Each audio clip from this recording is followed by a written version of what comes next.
When railroad men dumped a terrified Chinese woman on his doorstep as a sick joke, widower Caleb Mercer wanted nothing more than to send her straight back to hell. But sometimes salvation arrives in the cruelest packages, and sometimes the stranger you reject is the only one who can save what you've already lost. This is a story about survival, unexpected family, and the quiet courage it takes to let someone in when grief has locked every door. Stay with me until the end. Hit that like button and drop a comment with your city so I can see how far this story travels across the world. The light was dying when they came. Caleb Mercer stood at the window of his cabin, watching the horizon bleed orange and purple, his coffee gone cold in his hand. The Wyoming frontier stretched out before him like a promise someone had forgotten to keep. Endless grass, distant mountains, and a silence so complete it felt like punishment. He saw the dust first, then the horses. 4 riders coming fast across the plain, and even from half a mile out, Caleb could tell they weren't bringing good news. Nobody rode that hard unless they were running from something or toward trouble, and out here, trouble was the only reliable crop. He set his cup down carefully, the way a man does when he's preparing for something he doesn't want to name. His rifle leaned against the doorframe where it always did, within reach but not quite in hand. Not yet. The riders pulled up in his yard in a cloud of dust and laughter, their horses blowing hard. Caleb recognized them. Railroad crew from the work camp 15 miles east. The kind of men who thought the frontier meant freedom from consequence, who mistook isolation for permission. Mercer, the one in front, Jenkins, that was his name, had a grin that made Caleb's jaw tighten. Got a delivery for you.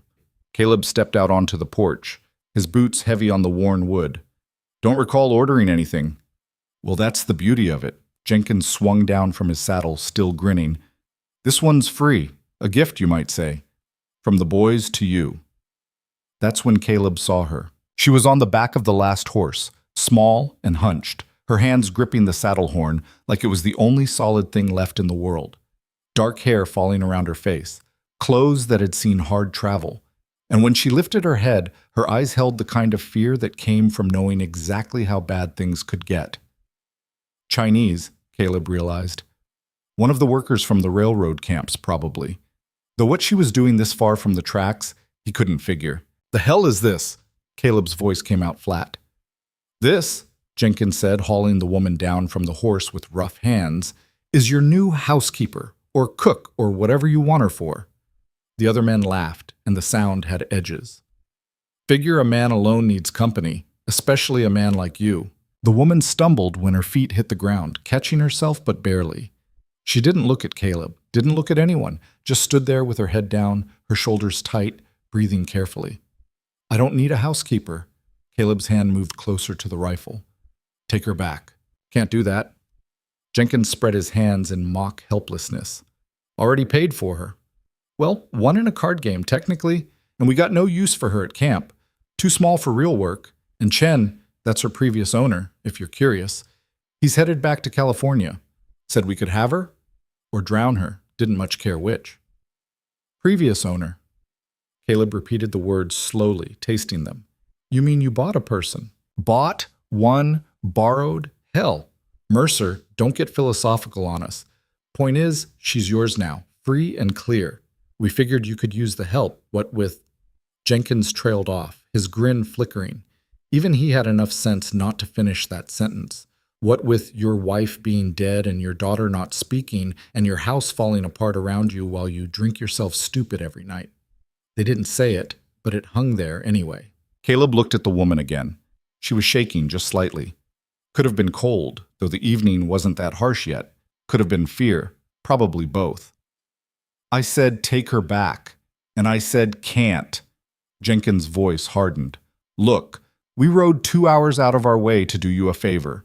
You want to be ungrateful about it? That's your business. But we're not hauling her back to camp just because you got too proud to accept help. This ain't help. This is you getting rid of a problem by making it mine. Call it what you want. Jenkins climbed back onto his horse. She's staying. You can work her, feed her, ignore her, whatever suits you. Just don't send her back to us. We got enough trouble without adding a useless woman to the mix. The other riders were already turning their horses, eager to be gone before full dark hit. Jenkins tipped his hat, that grin back on his face like it had never left. "Enjoy your gift, Mercer. And hey, at least she's pretty, right? For her kind, anyway."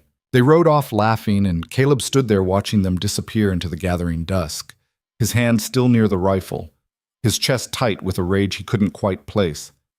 Not at them, exactly. At the whole goddamn world, maybe.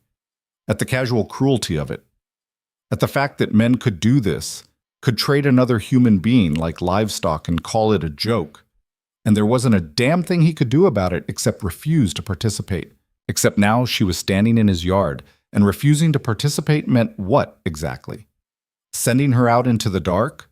Letting her starve? Shooting her himself to save time? He looked at her properly now. She'd lifted her head enough that he could see her face, angular features, smooth skin marked with dust and exhaustion, eyes that met his for just a second before darting away. Couldn't be more than 25, maybe younger. Hard to tell when someone looked that worn down. "You speak English?" His voice came out rougher than he meant it to. A pause, then a nod, slight but definite. "You got a name?" Another pause, longer this time. When she spoke, her voice was quiet, careful, shaped around sounds that didn't quite fit her tongue. "Lian Zhou." "Lian," he repeated, and she flinched. He softened his tone, tried again. "I'm Caleb Mercer. This is my land, my home." She nodded again, still not quite looking at him. "I didn't ask for you to be here," he continued, "and I'm not in the business of owning people. You understand that?" "Yes." The word barely a whisper. "But it's getting dark, and those bastards aren't coming back tonight, and I'm not about to—" He stopped, scrubbed a hand over his face. "You can sleep in the barn. One night. Tomorrow I'll figure out what to do with you. Take you to town, maybe. Find somewhere you can— Hell, I don't know. Somewhere that's not here." For the first time, she looked directly at him, and what he saw there made something shift uncomfortably in his chest. Not gratitude, exactly. Something more complicated. Relief mixed with resignation. The look of someone who'd learned to accept whatever small mercy came their way because anything was better than the alternative. "Thank you," she said, and the formality of it, the careful politeness, felt worse than if she'd said nothing at all. "Barn's that way." He pointed. "There's hay, blankets. It's warm enough. I'll bring you something to eat in a bit." She bowed slightly, a gesture that seemed automatic, then walked toward the barn with small, precise steps. Caleb watched her go, then turned and went back inside, pulling the door shut harder than necessary. The cabin was dark and cold. He'd let the fire die down to coals again, hadn't bothered to light the lamps. Elise was in her room. He could hear the faint creak of her bed as she shifted. She'd been in there since before the riders came, same as she was every evening now. Just lying there in the dark, staring at nothing. 7 years old, and she hadn't spoken a word in 4 months. Not since her mother died. Not since Sarah caught that fever and burned up in 3 days flat, her skin hot enough to sear and her eyes gone glassy with delirium. Caleb had held her hand and felt her slip away, and there wasn't a goddamn thing he could do about it except watch. Same as everything else in his life lately. Just watching things fall apart and not being able to stop it. He lit a lamp finally, the yellow light pushing back against the shadows. The kitchen was a disaster. Dishes piled in the basin, food gone stale on the counter, mud tracked across the floor from his boots. He'd stopped caring about that kind of thing. What was the point? It all just got dirty again anyway. He found some bread that wasn't moldy, cut off the worst parts, added some dried meat and a withered apple. Put it on a plate that wasn't too dirty, filled a cup with water from the pump. The whole time his mind kept circling back to the woman in his barn. Lian Zhou. What the hell was he supposed to do with her? Outside, the night had settled in completely, stars sharp and cold overhead. The barn was a dark shape against the darker fields, and when he pushed open the door, he found her in the corner farthest from the entrance. She'd made herself small, wrapped in one of the old blankets, sitting on a pile of hay with her knees drawn up. "Brought you food," he said, setting the plate down a few feet away from her. Didn't want to get too close, didn't want to scare her more than she already was. She looked at the plate, then at him, then back at the plate. "Thank you. It's not much. It is enough." He should have left then. Should have gone back to the cabin and his cold coffee and his silent daughter and tried to figure out tomorrow. But something kept him standing there, shifting his weight from one foot to the other like an idiot. "Those men," he said finally, "they hurt you?" She went very still. "No. They will, though, if I send you back to them." She didn't answer, which was answer enough. "The railroad camps are rough," he continued, not sure why he was explaining this to her. "Full of men who think they can do what they want because there's no law out here, no one watching. Women disappear sometimes. Nobody asks questions." "I know," she said quietly. "That why you ended up with them, trying to get away from the camp?" "I was sold." The words came out flat, factual. "My husband died. I had debt. Chen bought my contract. When he left, he did not want me anymore. So they just..." Caleb bit off the rest of it. He knew what they'd done. Saw it clear enough. Gambled her away like she was worth less than the horse she'd ridden in on. "I am sorry," Leon said, and he realized she thought he was angry at her. "Don't apologize. None of this is your fault. I am burdened to you. That's not..." He stopped, because it was true, wasn't it? She was a burden. Another problem he didn't have the energy to solve. Just eat the food and get some sleep. We'll deal with the rest tomorrow. He turned to go, got 3 steps toward the door before she spoke again. "Your daughter," she said. "She is sick?" Caleb froze. "What?" "I hear her coughing before the men came. Small cough, but consistent." "You heard that from out here?" "I was in the yard, waiting." He hadn't noticed her in the yard. Hadn't noticed anything except his own misery and the sunset. Some father he was. "She's not sick," he said. "She just doesn't talk anymore." "I understand." And something in the way she said it made him think maybe she did. Maybe she understood more than he wanted her to. He left without saying anything else, pulling the barn door closed behind him, and standing for a moment in the cold night air, breathing hard like he'd been running. His hands were shaking slightly, anger or grief or exhaustion. He couldn't tell anymore. They all felt the same these days. Back in the cabin, he checked on Elise. She was curled on her side, her blonde hair tangled on the pillow, her eyes open and staring at the wall. When he sat on the edge of her bed, she didn't acknowledge him, didn't even blink. "Hey, little bird," he said softly. "You doing okay?" Nothing, same as always. Just that empty stare, like she'd gone somewhere else and left her body behind. "There's a woman in the barn," he told her, because sometimes he talked to her anyway, filling the silence with words she wouldn't answer. "Some railroad men brought her. I don't know what to do with her yet. But she's staying tonight, at least. Just tonight." Elise's eyes moved, just barely. Shifted toward him, then away again. The closest thing to a response he'd gotten in weeks. "You need anything? Water? Something to eat?" She closed her eyes. Conversation over. Caleb sat there a while longer, his hand resting on her small shoulder, feeling her breathe. She was so thin now, barely eating, barely moving, just fading away a little more each day, and he didn't know how to reach her, didn't know how to pull her back from wherever she'd gone. "I miss her too," he whispered. "Every goddamn day." Elise didn't respond, but her breathing changed slightly. Got a little faster, a little shallower. She was crying, he realized, silently, without making a sound. He left her alone after that. Went to his own room and sat on the bed in the dark, still wearing his boots, too tired to take them off. The bottle was on the nightstand where it always was, whiskey, half empty. He looked at it for a long time, then looked away. Not tonight. Tomorrow would be hard enough without adding a headache to it. He lay back, stared at the ceiling, and tried not to think about the woman in his barn, or his daughter, who wouldn't speak, or his wife, who was buried on the hill overlooking the creek. Tried not to think about anything at all. But of course, he failed. When Caleb woke the next morning, his first thought was that he'd dreamed the whole thing. The railroad men, the woman, all of it. Just another nightmare in a long string of them. Then he smelled coffee. He sat up fast, his head spinning slightly. Coffee, fresh coffee, and something else. Bread? Someone was cooking in his kitchen. He stumbled out of bed, pulled on his pants properly, and walked out into the main room. Lianzhou stood at his stove, moving with quiet efficiency, her dark hair pulled back from her face. The kitchen, his disaster of a kitchen, was clean. The dishes were washed and stacked, the floor was swept, The table had been scrubbed until it gleamed, and she was making breakfast. "What the hell are you doing?" The words came out harsher than he meant, and she turned quickly, something like fear flashing across her face. "I am sorry," she said immediately. "I should have asked. I will clean—" "No, that's not—" He ran a hand through his hair, trying to clear the fog from his brain. "You cleaned my kitchen." "Yes.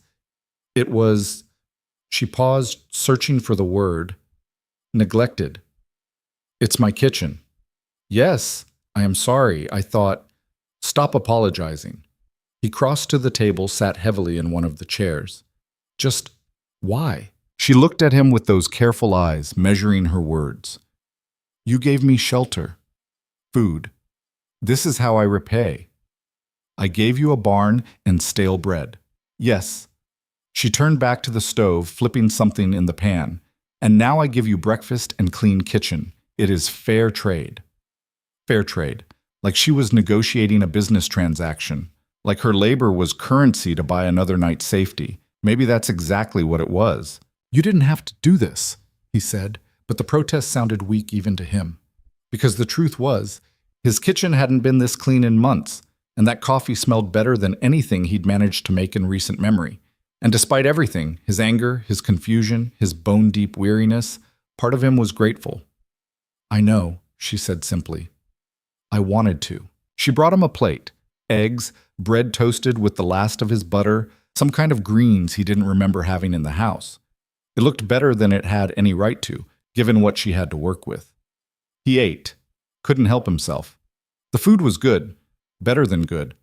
She'd done something to the eggs, some spice or technique he didn't recognize, and they tasted almost fancy despite being simple farm eggs from his chickens. "Where'd you learn to cook like this?" he asked around a mouthful of bread. "My grandmother, before I came to America." "Why'd you come?" "For better life." She said it without irony, without bitterness, just stating a fact. "My husband had work promised. We paid for passage. When we arrived, the work was different than promised." "Railroad?" "Yes. He died 6 months later. Accident with dynamite." Caleb set his fork down. "I'm sorry." She nodded, accepting the condolence with that same careful formality. "I am sorry for your wife also." He didn't ask how she knew. In a place this small, this isolated, grief was obvious. It marked you, changed the way you moved through the world. "Her name was Sarah," he said, surprising himself. He didn't talk about Sarah, not to anyone. "The fever took her in February. And your daughter stopped speaking." "Yeah." He picked up his fork again, pushed eggs around his plate. "Can't blame her, nothing much worth saying anymore." Leanne was quiet for a moment, then, "There is always something worth saying, even in grief." "That's so? What would you say then?" "I would say, the sun came up today, the coffee is hot, your chickens laid eggs, small things, but they are real. They exist even when pain exists." Caleb looked at her, really looked at her, for the first time since she'd arrived. She wasn't pretty, exactly, not in the conventional way. But there was something in her face, some kind of strength or resilience that made you want to keep looking, made you think maybe she knew things you didn't. "You always this wise?" he asked. "No, sometimes I'm very stupid, but I've had time to think, and when you have nothing, you learn to notice small things." Before he could respond, there was a sound from the hallway, a soft footstep, barely audible. Both of them turned to see Elise standing in the doorway, still in her nightgown, her eyes wide. She was staring at Leon. "Morning, little bird," Caleb said gently. "Come have some breakfast." But Elise didn't move, just stood there, frozen, looking at the strange woman in her kitchen. Lynn set down the pan she was holding, wiped her hands on a cloth, and crouched down to Elise's level, careful not to get too close, giving the girl space. "Hello," she said softly. "My name is Leon. Your father let me sleep in the barn last night. I hope that is okay." Elise's eyes darted to Caleb, then back to Leon. "I made breakfast," Leon continued. "Would you like some? I can make it how you prefer." Nothing. No response. Elise just kept staring, her small hands gripping the doorframe. But she hadn't run away, Caleb realized. Hadn't retreated back to her room. She was standing there, present in a way she hadn't been in months. "It's okay, Elise," he said. "She's not going to hurt you." "I would never," Leanne agreed. "You are safe here." Slowly, so slowly Caleb almost didn't notice it happening, Elise took a step forward, then another. She moved into the kitchen like she was approaching a wild animal, ready to bolt at any second. Leanne stayed perfectly still, just watching her with those calm, dark eyes. Elise made it to the table, climbed into her usual chair. Leanne rose smoothly, went to the stove, prepared a small plate with careful attention. She set it in front of Elise without comment, without expectation. And Elise picked up her fork and ate. Caleb felt something crack in his chest, sharp and sudden. When was the last time Elise had eaten breakfast at the table? When was the last time she'd done anything except lie in her bed and stare at walls? He looked at Leanne, who had turned back to the stove, giving Elise space to eat in peace. This woman who'd been here less than 12 hours. This stranger he'd planned to send away this morning. "The barn must have been cold last night," he heard himself say. Leanne glanced at him over her shoulder. "It was adequate. There's a spare room, used to be for storage. It's full of junk, but there's a bed in there somewhere. You could stay there instead. If you're staying." He hadn't meant to offer, hadn't planned it. The words just came out, and now they were hanging there between them, irrevocable. Leanne studied him for a long moment. "You want me to stay?" "I don't—" He stopped, started over. "I don't know what I want, but Elise is eating breakfast, and my kitchen is clean. And maybe one more night wouldn't hurt." "One more night," she repeated, testing the words. "We'll see about after that." She nodded slowly. "Thank you, Mr. Mercer." "Caleb," he corrected. "Just Caleb." "Caleb," she said, and the way she shaped his name, careful and formal and somehow kind, made him look away. They finished breakfast in silence. Elise ate everything on her plate, which was more than Caleb had seen her eat in weeks. When she was done, she slid off her chair and walked over to where Leanne was washing dishes. Leanne looked down at her. "Yes?" Elise held up her empty plate, offering it solemnly. "Thank you," Leanne said, taking it with the same seriousness. "That is very helpful." And Elise smiled. Just a little, just for a second. But it was there, real and unmistakable, before she turned and went back to her room. Caleb sat at the table, his coffee gone cold again, watching this woman who'd appeared like a ghost in his yard work at his sink with steady, practiced hands. "One more night," he'd said. But already he knew he was lying. Already he could feel something shifting, some possibility he'd thought was dead starting to stir. And it terrified him. One more night became 3, then a week, then something Caleb stopped counting. Leanne moved into the storage room without ceremony. She cleared it herself in a single afternoon while Caleb was out checking the fence line, hauling out broken furniture, sweeping away years of dust and mouse droppings, finding the bed frame buried under old tarp, and making it usable again. When he came back at dusk, she had it arranged like she'd been living there for months. A blanket folded at the foot of the bed. Her few possessions, and they were few, just a small bundle of clothes and a wooden comb, arranged neatly on the windowsill. "You didn't have to do all that today," he said, standing in the doorway. She was smoothing out the last wrinkles in the thin mattress. "Better to do it now than later." "You planning on later?"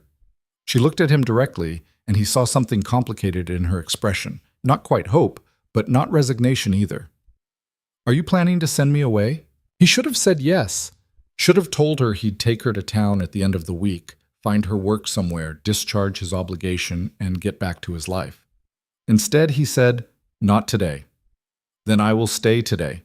She sat on the edge of the bed, testing it. "Tomorrow, we can decide about tomorrow." That became their unspoken agreement. Tomorrow, we can decide about tomorrow. Neither of them willing to commit to anything permanent. Both of them too tired or too broken or too afraid to walk away from something that was working, however strange it was. Because it was working. Caleb couldn't deny that, much as part of him wanted to. The cabin stayed clean. Meals appeared at regular times. His clothes got mended. He'd come back from the barn one evening to find his work shirt on the table, the torn shoulder neatly stitched, and when he'd looked at Leanne questioningly, she'd just shrugged and said, "It was ripped. I know it was ripped. I ripped it." Now it is not ripped. I didn't ask you to fix it. I know. She went back to stirring something on the stove. I wanted to. That phrase again. I wanted to. Like she was doing these things for herself, not for him, and he was just the incidental beneficiary. Maybe that made it easier. Maybe that's why he could accept it without feeling like he was taking advantage, because she never acted like she was doing him favors, just going about her business, and her business happened to include making his life more livable. Elise responded to Leon in ways that left Caleb off balance and quietly grateful. The girl still didn't speak. That wall hadn't come down. But she started emerging from her room more. Started following Leanne around the cabin with careful steps, watching everything she did with those solemn blue eyes. Leanne never pushed her, never asked her questions or tried to force conversation. She just acknowledged Elise's presence with small gestures, a nod, a slight smile, making space at the table for her to sit and watch while Leanne worked. One morning, Caleb came in from feeding the horses to find Elise standing next to Leanne at the counter, a wooden spoon in her small hand, helping stir something in a bowl. He froze in the doorway, afraid to move, afraid to break whatever spell had made this possible. Leanne glanced at him, then back at Elise. Good. Keep stirring. Smooth circles like this. She demonstrated with her own spoon in another bowl, and Elise copied the motion with fierce concentration. What are you making? Caleb asked quietly. Bread. Elise is helping. I can see that. Elise looked up at him then, and for just a second he saw something in her face that he hadn't seen in months. Not quite happiness. Not yet. But something close to it. Something alive. He had to leave after that. Had to go back outside and stand in the cold morning air and steady his breathing, because the sight of his daughter doing something normal, something as simple as stirring batter, had punched straight through every defense he'd built. When he came back in 20 minutes later, there were tears on his face that he wiped away roughly before anyone could see. The routine they fell into was simple but sustaining. Caleb worked the land, tended the animals, fixed what needed fixing. Leon managed the household, cooked, cleaned, and slowly brought order to the chaos he'd been living in. Elise existed between them, silent but increasingly present, drawn to Leon's quiet steadiness, like a plant turning toward light. They didn't talk much. Caleb had never been good at conversation, and Leon seemed to prefer silence anyway. But sometimes in the evenings, after Elise had gone to bed, they'd sit at the table with coffee and the lamp burning low, and words would come easier in the darkness. You miss China? He asked one night. Leanne considered the question, her hands wrapped around her cup. I miss my grandmother. The rest? No. There was nothing for me there. Poverty, hunger, same as here, but at least here there was possibility. Some possibility. Ended up at a railroad camp. Yes, but I am alive. That is something. That's not much. It is more than many have. He couldn't argue with that. Out here, survival was its own achievement. You miss your wife? She asked, and the question should have felt intrusive, but somehow it didn't. Every day, he said. But it's different now. At first it was like bleeding out. Couldn't breathe, couldn't think, just this constant pain. Now it's more like, he searched for the words. Like a weight. Still heavy, but I've gotten used to carrying it. Grief does not get lighter. We just get stronger. You sound like you know. I do. She sipped her coffee. My husband, my parents, my 2 brothers who died before I was 10. Loss is not new to me. I'm sorry. Why? You did not cause it. Still. She nodded, accepting the sentiment. Still. They sat in silence after that, but it was a comfortable silence, the kind that didn't need filling. Those moments became precious to Caleb in ways he didn't want to examine too closely. The house felt different with her in it. Less empty. Less like a tomb he was living in while he waited to die. But he couldn't quite let himself trust it. Couldn't quite believe this arrangement would last. Something would break it, he was sure. She'd want to leave, or he'd say something wrong, or the railroad men would come back, or... The railroad men. He'd almost forgotten about them in the routine of the days. But one afternoon in late autumn, almost 3 weeks after they dumped Leanne in his yard, Jenkins and 2 others rode up to the cabin while Caleb was splitting wood. He saw them coming and felt his stomach tighten, set down the axe carefully, and walked to meet them before they could get too close to the house. Mercer, Jenkins called out, all false cheer. Thought we'd check in, see how you're enjoying our gift. Caleb positioned himself between the riders and the cabin door. What do you want? Just being neighborly, making sure everything's working out with the China girl. She has a name. I'm sure she does. Jenkins grinned. So she's working out then? Keeping house, keeping you warm at night? The other men laughed, and Caleb's hand moved toward his hip, forgetting for a second that he'd left his rifle by the woodpile. Careful, one of the others said, noticing the motion. We're just talking. Then talk faster and leave. Jenkins's grin faded slightly. That's unfriendly, Mercer. We did you a favor. You dumped a human being in my yard like she was trash. That's not a favor. Well, if you don't want her, we'll take her back. Some of the boys have been asking about her, wondering if maybe we were too hasty in giving her away. Every muscle in Caleb's body went rigid. She's not going anywhere. Oh? Jenkins leaned forward in his saddle, interested now. So you do want her. Good. Glad we could help. I mean, she's not yours to take. She's free to stay or go as she chooses. Free, Jenkins laughed, and it was an ugly sound. That's a nice idea, Mercer. Real progressive thinking. But out here, freedom's just a word. She's got no money, no protection, nowhere to go. You think she's free? She's just traded one owner for another. I'm not her owner. Maybe not. But you're all she's got, which amounts to the same thing. Jenkins straightened up, gathered his reins. You keep her then, long as you want. But if you get tired of her, you let us know. Don't just turn her loose. Woman like that, alone out here, wouldn't last a day. It was a threat dressed up as concern, and they all knew it. Get off my land, Caleb said quietly. Going. Jenkins turned his horse. Enjoy your housekeeper, Mercer. Try not to get too attached. They rode off, and Caleb stood there watching them go, his heart hammering against his ribs. When he finally turned back to the cabin, he saw Leanne in the window, her face pale, her hand pressed against the glass. She'd heard everything. That night, she was quieter than usual, moved through the evening routine with mechanical precision, not meeting his eyes. After Elise went to bed, Caleb found Leanne packing her few belongings into the small bundle she'd arrived with. What are you doing? He asked from the doorway. Leaving. In the morning. The hell you are. I am burden to you. Problem. Those men are bastards who don't get to decide anything. He stepped into the room. Where would you even go? Town. I will find work. What kind of work? You think anyone in town is going to hire a Chinese woman with no references, no money, no connections? You'll end up in a situation worse than the railroad camp. That is my concern. It's my concern too. Why? She turned to face him, and there was something fierce in her expression now, something he hadn't seen before. Why do you care? You did not want me here. You said one night. One night became many, but it does not change the truth. I am inconvenience. You have enough grief without adding mine. You're not... He stopped, frustrated. You're not an inconvenience. Then what am I? The question hung between them, sharp and demanding. What was she? A housekeeper? A guest? Something else he didn't have words for. You're someone who's helping, he said finally. Someone who's making things better. For me, for Elise. And I'm not going to let you walk away just because some railroad bastards showed up and made threats. They will come back.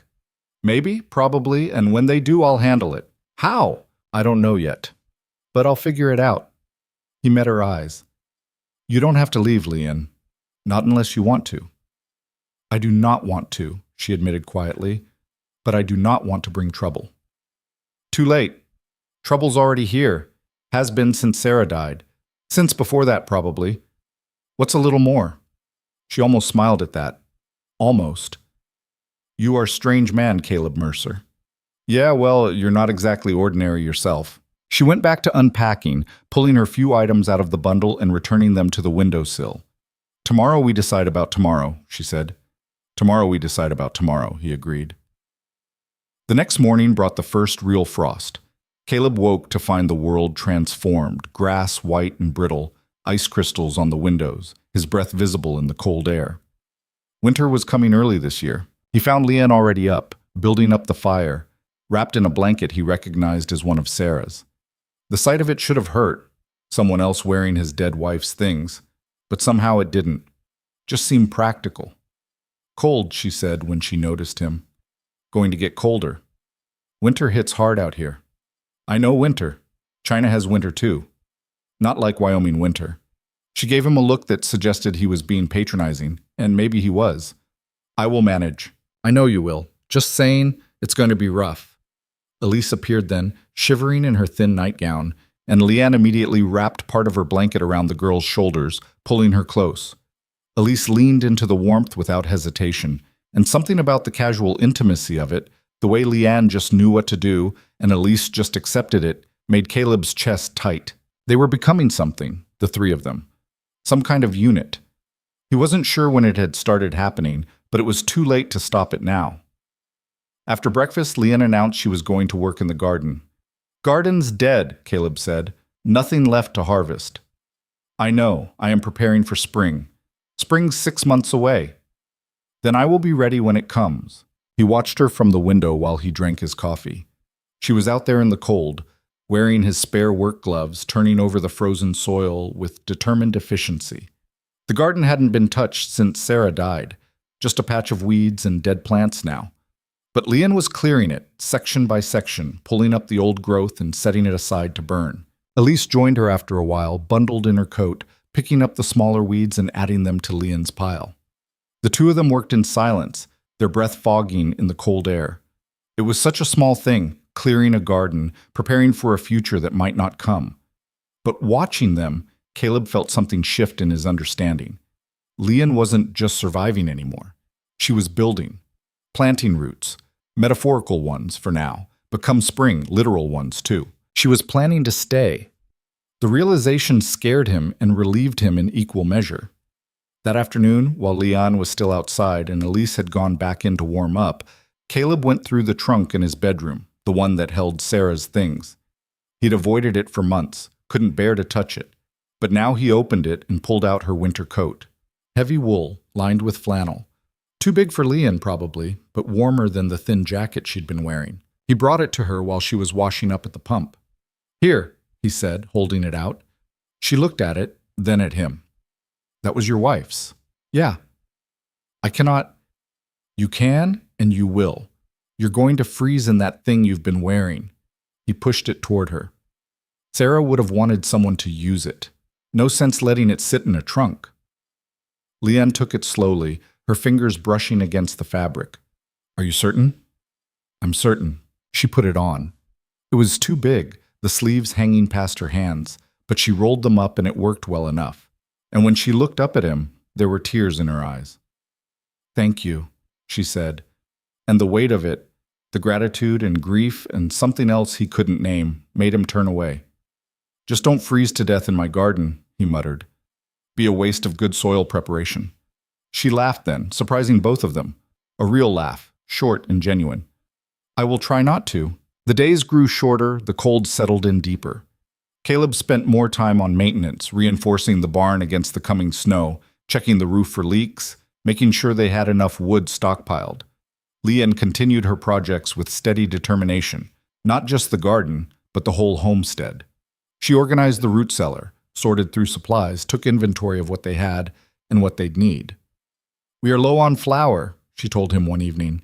I know, haven't been to town in a while. You should go soon, before the snow.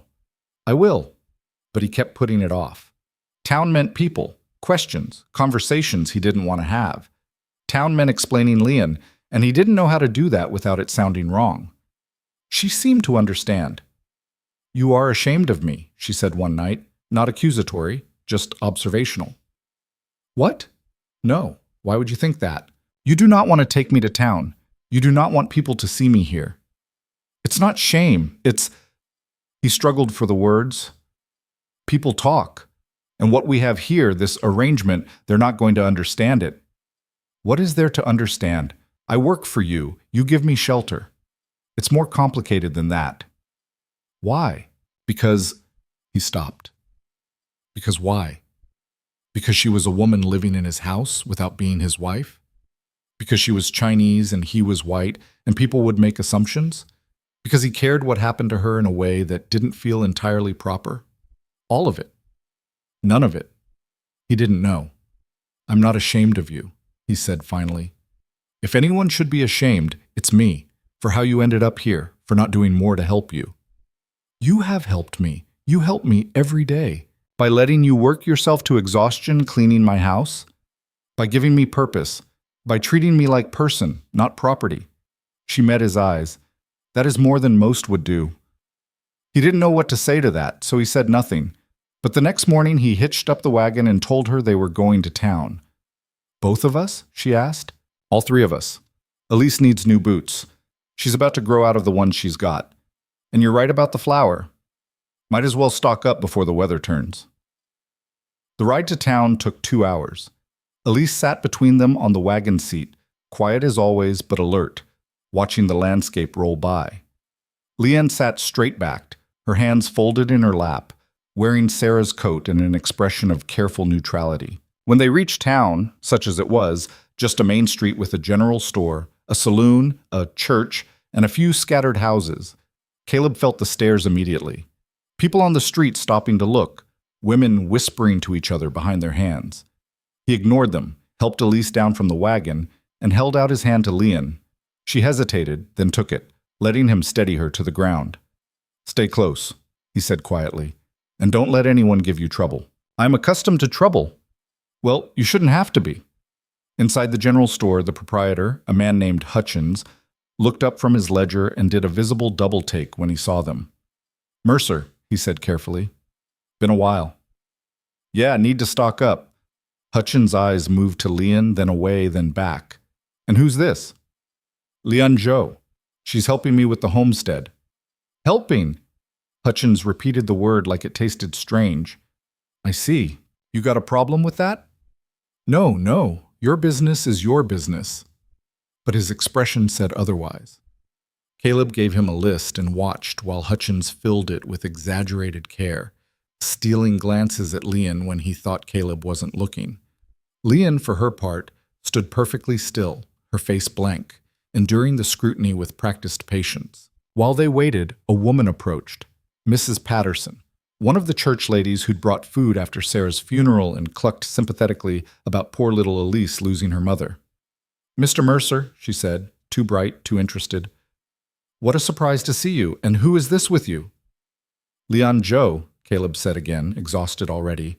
She's my housekeeper. Your housekeeper? Mrs. Patterson's smile sharpened. How modern. And where did you find such help way out here? She needed work. I needed help. It worked out. I'm sure it did.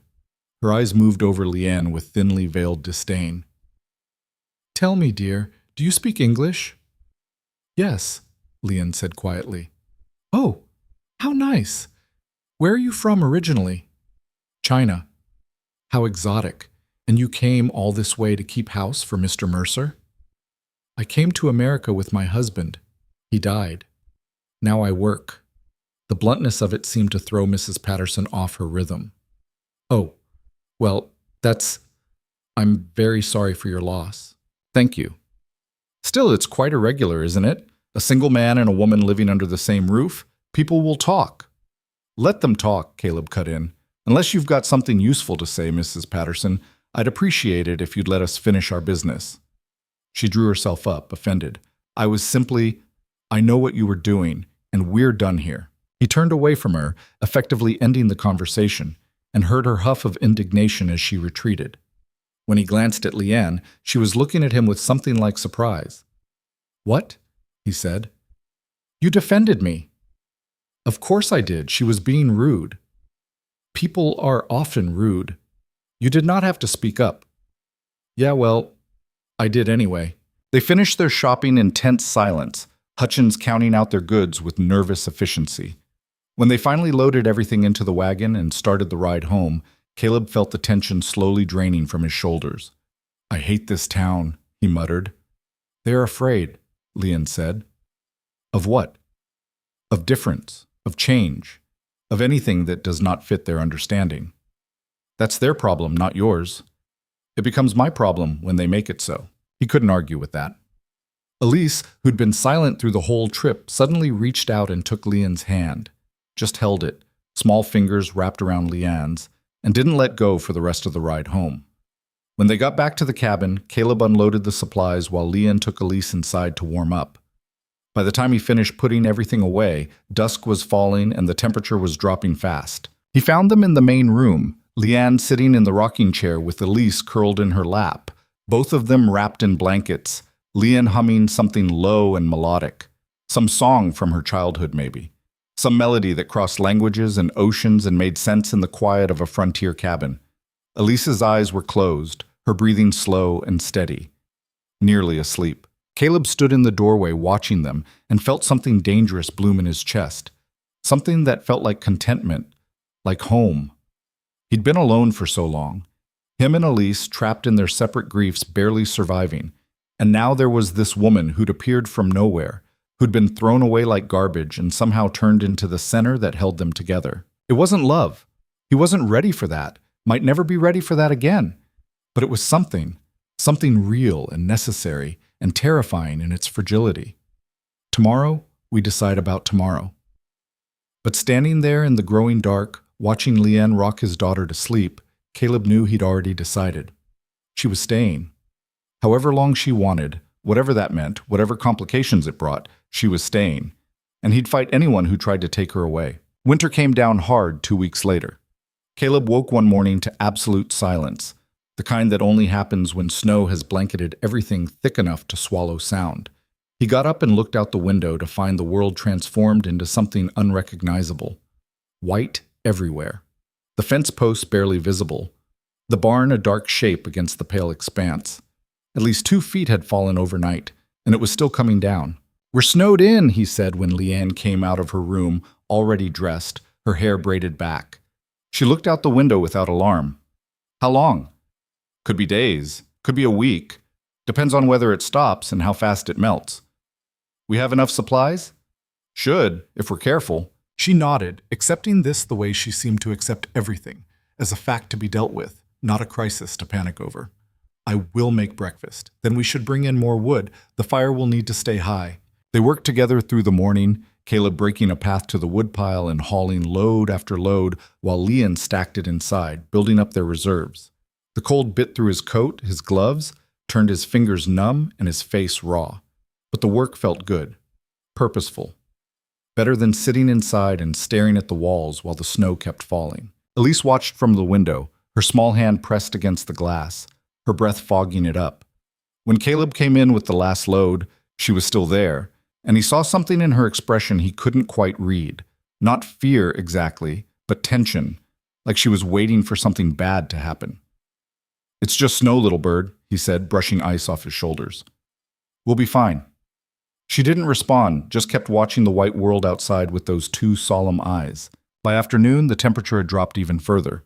Caleb could feel it in the way the cold seemed to seep through the walls, the way the windows started to frost over from the inside. He built the fire up higher, added extra blankets to Elise's bed, checked every corner of the cabin for drafts. Leanne moved through the space with quiet efficiency, preparing soup from dried beans and salt pork, the smell of it filling the cabin with something like comfort. She'd learned his stores well enough to make meals out of almost nothing, to stretch ingredients further than he'd thought possible. "My grandmother taught me," she said when he commented on it. "During hard times, you learn to waste nothing." China had hard times? China has always had hard times, for people like us, anyway. Us? Poor people. She stirred the pot, tasted it, added a pinch of something from one of the jars she'd organized. Rich people have different kind of hard times, but hunger looks the same everywhere. They ate dinner as the light failed, the 3 of them around the table, the lamp burning low to save oil. Outside, the wind had picked up, driving the snow sideways, rattling the shutters. The cabin felt smaller somehow, more fragile, just a wooden box holding back the wilderness. Elise barely touched her food. "You need to eat," Caleb told her gently. She pushed her spoon around in the bowl, not looking up.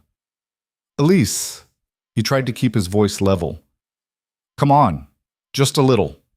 She shook her head and he felt his frustration rising. This had been happening more lately, her refusing food, refusing to engage, retreating into some place he couldn't reach.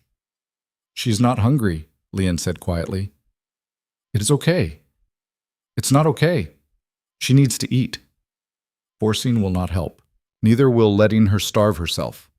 Leon looked at him steadily. She will eat when she is ready. Pushing makes it worse. He wanted to argue, but the truth was, Leon had been right about Elise more often than he had. So he backed off, let his daughter leave the table with her bowl mostly full, watched her disappear into her room. She's getting worse, he said after the door closed. She is scared. Of what? The snow? Of losing more. Of the world taking something else from her. Leon began clearing the dishes. When my parents died, I stopped eating too, for weeks. My grandmother let me. She said grief has its own hunger, and sometimes that is all you can feed. Your grandmother sounds like she knew things. She did. She also knew when to wait and when to act. And now? Is this waiting time or acting time? I do not know yet. That night, the storm intensified. Wind howled around the cabin, shaking the walls, finding every gap and crack. Snow piled up against the door so thick Caleb had to dig it out twice just to keep it from blocking them in completely. The temperature inside dropped despite the fire, their breath visible even in the main room. He gave Elise extra blankets, checked on her 3 times, found her curled tight under the covers, shivering. "Come here," he said finally, scooping her up, blankets and all. "You're sleeping in my room tonight. It's warmer."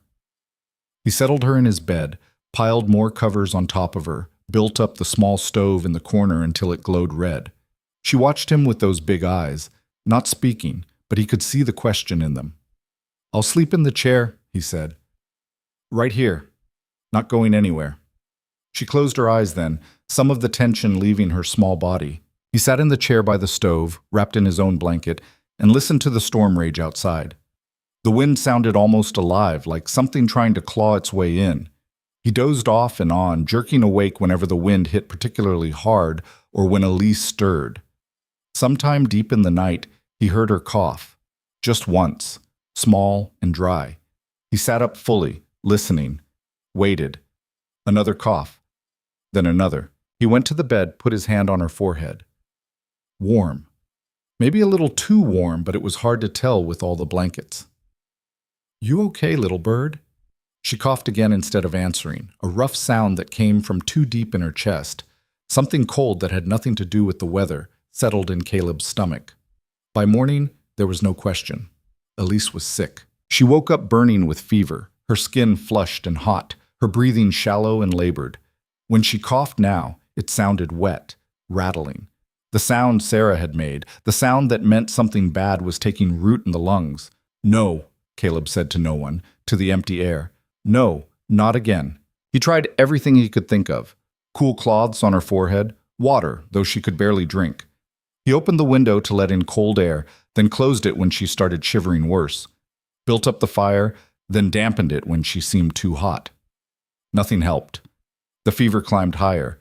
Leon appeared in the doorway, took one look at Elise, and her expression went very still.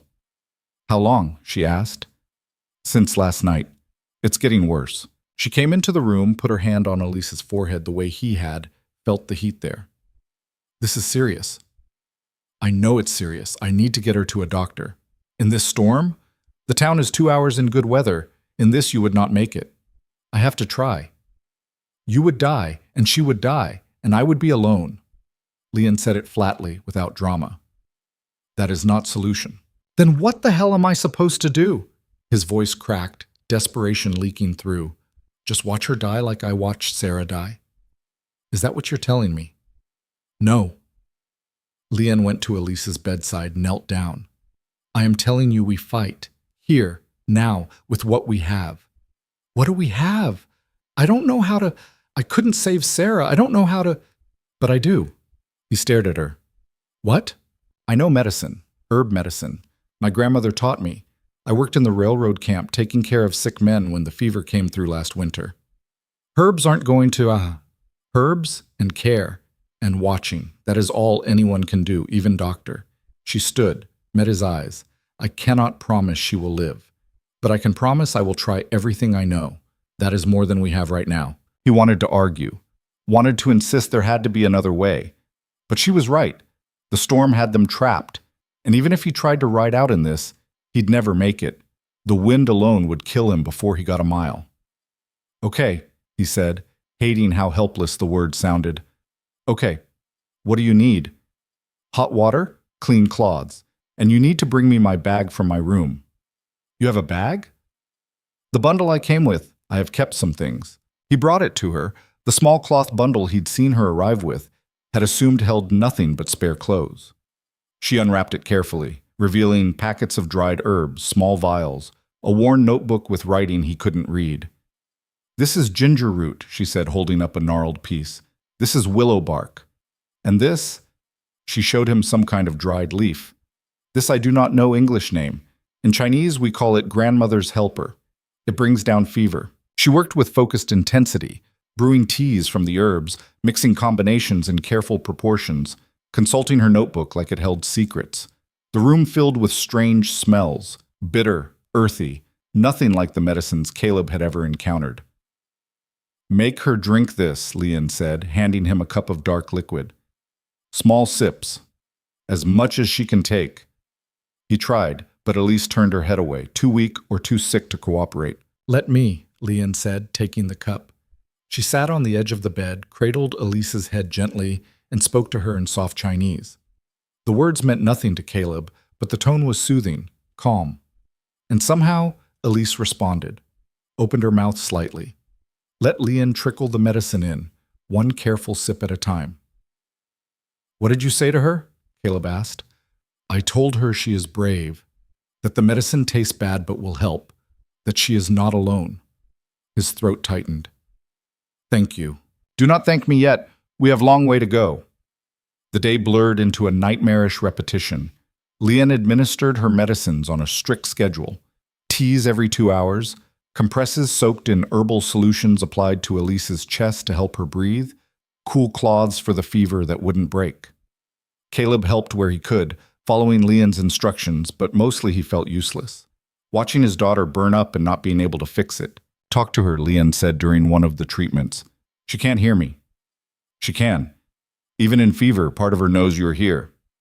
So he talked. Told Elise about the horses, about the time she'd helped him fix the fence and gotten her dress caught on the wire, about her mother, about the good times before the sickness came. His voice gave out after a while, went hoarse, but he kept going because Lian said it mattered. Night fell again. The storm hadn't let up. If anything, it seemed worse.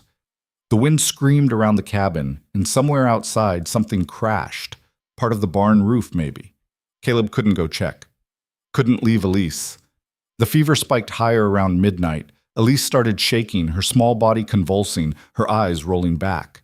Caleb grabbed her, held her down, terrified she was dying right there in his arms. Lian! He didn't care if he was shouting, didn't care about anything except the fact that his daughter was seizing and he couldn't stop it.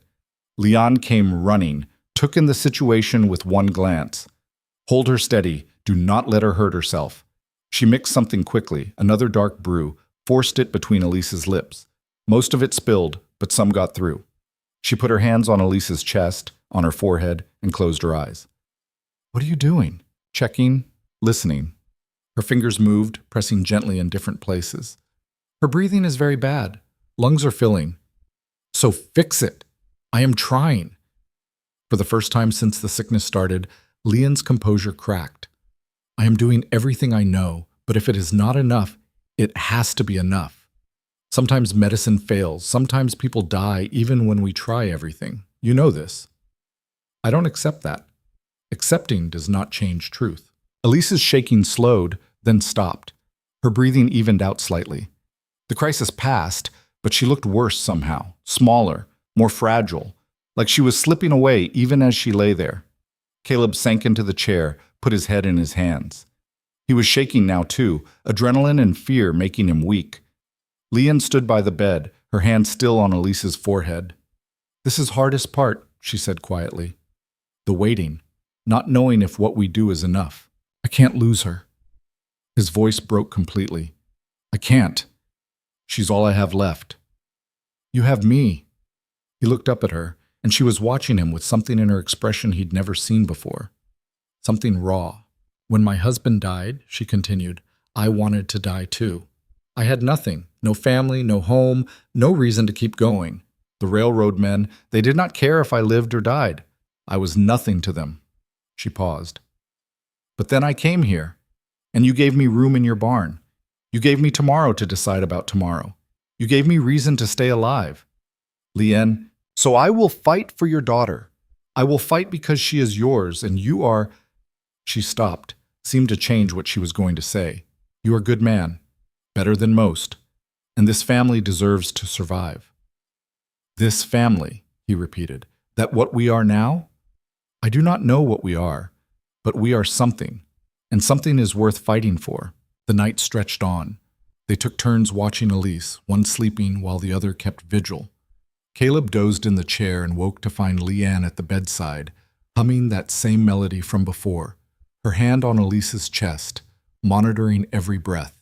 He watched her in the lamplight, this woman who'd been thrown away like trash, who'd survived things he couldn't imagine, who was now fighting with everything she had to save a child that wasn't hers. Why? He asked quietly. She turned, surprised. Why what? Why do you care so much? You could have left weeks ago. Found somewhere easier, somewhere you didn't have to deal with a grieving widower and a sick child and a storm trying to kill us all. Easier is not always better. That's not an answer. She was quiet for a long moment, her hand still on Elise's chest, feeling the labored rise and fall. I care because no one cared for me. When I needed help, there was none. When I was hungry, no one fed me. When I was alone, no one offered shelter. She looked at him directly. You did not have to take me in. You did not have to defend me in town. You did not have to give me your wife's coat or let me stay or treat me like person instead of problem. But you did. And now I care because you showed me that caring is possible.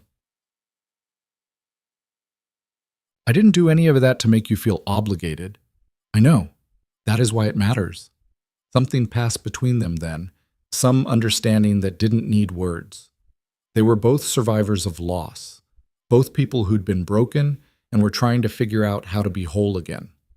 Maybe that's all family really was. People who chose to care even when it was hard, even when it hurt. Toward dawn, something changed. Caleb was half asleep in the chair when Leon's voice cut through the fog. Caleb, wake up. He jerked awake, panic flooding through him. What? What's wrong? Nothing is wrong. And when he focused on her face, he saw something there he'd been afraid to hope for. The fever, it is breaking. He scrambled to the bedside, put his hand on Elise's forehead. She was still warm but not burning, not like before. And her breathing, it was easier, deeper. The rattle in her chest had quieted. Are you sure? Yes. Look. Leon pulled back the blanket slightly. Elise's skin was damp with sweat, the fever finally releasing its hold. This is a good sign. The medicine is working. She's going to be okay? She is not safe yet. But yes, I think she will be okay. Something broke loose in Caleb's chest, relief so overwhelming it felt like drowning. He sat down hard, his legs giving out, and covered his face with his hands. The tears came before he could stop them, wrenching sobs he'd been holding back for 2 days. He felt Leon's hand on his shoulder, steady and warm. You did well, she said softly. You kept fighting. That matters. You did it, not me. I didn't know what to do. I was useless. You were here. You stayed. That is not useless. He looked up at her through the blur of tears, this small woman with her herbs and her quiet strength, and he wanted to say something, to thank her properly, to explain what she'd done, not just for Elise, but for him, how she'd pulled them both back from the edge. But before he could find the words, Elise stirred. Her eyes opened, just slightly, just for a second, and she looked at them, really looked, focused and aware for the first time in days. Papa? The word was barely a whisper, so quiet he almost didn't hear it. But he did. She'd spoken. After 4 months of silence, his daughter had spoken. I'm here, little bird, he said, taking her hand, his voice rough. I'm right here. She closed her eyes again, drifting back to sleep, but it was real sleep now. Not the fever darkness. Healing sleep. Caleb sat there holding her hand, and Leanne sat beside him, and outside the storm finally started to ease. The wind died down. The snow slowed. The first gray light of dawn crept through the frost-covered windows. They'd made it through the night. The next 2 days passed in careful recovery. Elise slept most of the time, but when she was awake, she was present. drinking water, eating small amounts of broth, and sometimes, in a voice still weak and scratchy, saying words. Simple things, thank you, and tired. And once, looking at Lian, pretty. Lian had smiled at that, a real smile that transformed her face. You're pretty too, even with sick hair. Elise had almost laughed, and the sound of it, even that small choked approximation of laughter, was the best thing Caleb had heard in months. The storm had left 3 feet of snow in some places, drifts up to the windows on the north side of the cabin. But the sky was clear now, painfully blue, and the sun reflecting off all that white was almost blinding. Caleb dug them out slowly, clearing paths to the barn, checking on the animals who'd survived on stored feed and were none too happy about being trapped. Part of the barn roof had collapsed. He'd been right about that. But the horses were fine, the chickens were fine. They'd all made it. When he came back inside on the 3rd day after the storm, stamping snow off his boots, he found Lian and Elise at the table together. Lian was showing Elise something in her notebook, the one with the Chinese characters, explaining what each symbol meant. This one means strength, she was saying, pointing, and this one means breath. Together, they mean life force. Can you teach me? Elise's voice was still quiet, tentative, like she wasn't quite sure talking was allowed. If you want to learn, I will teach you.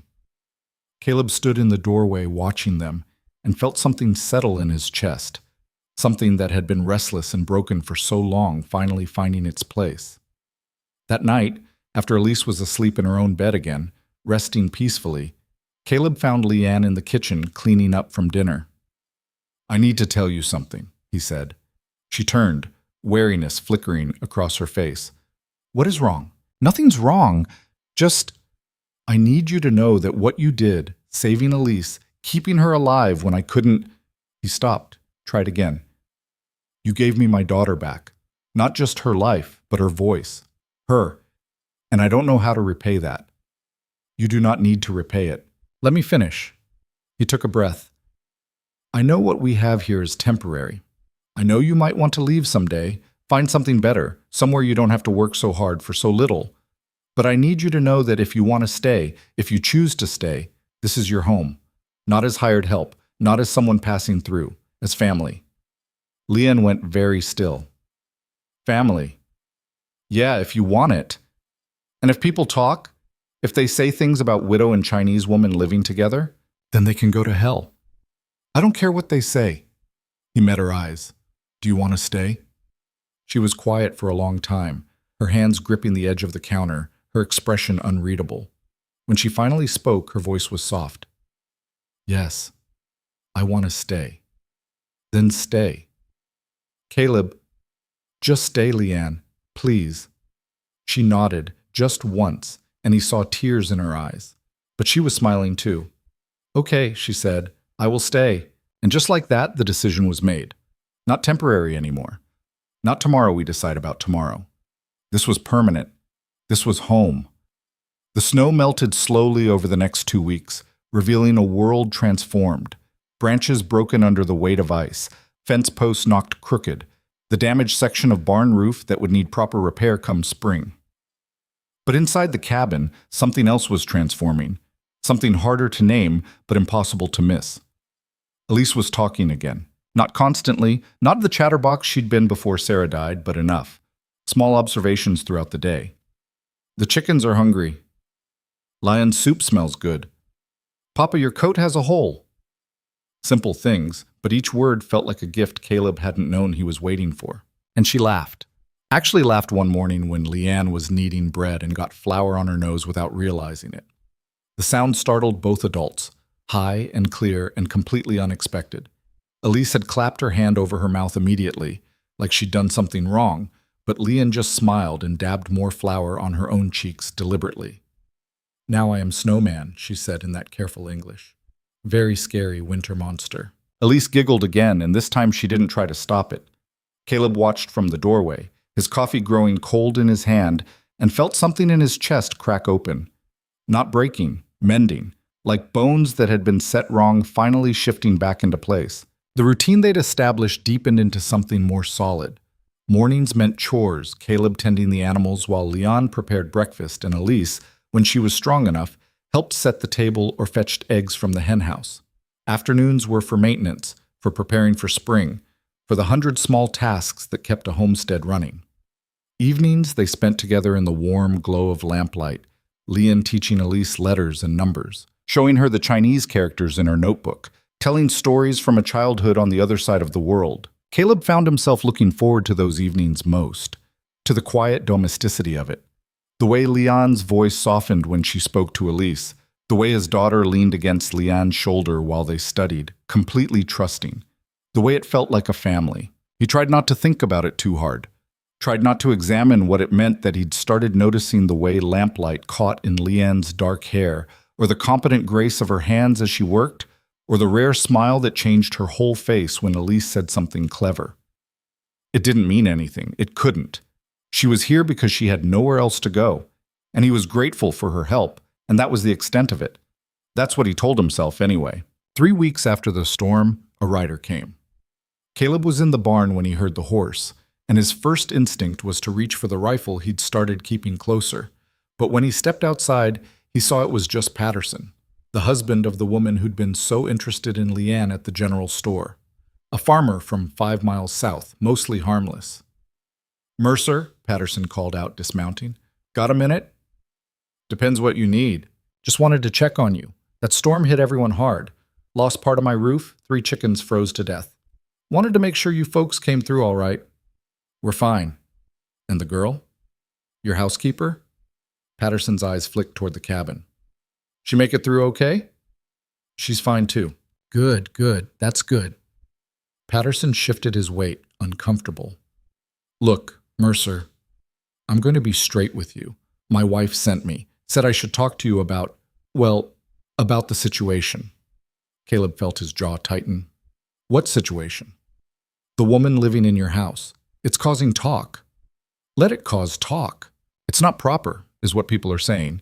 A single man and a woman, no relation, living under the same roof. Especially with a child in the house.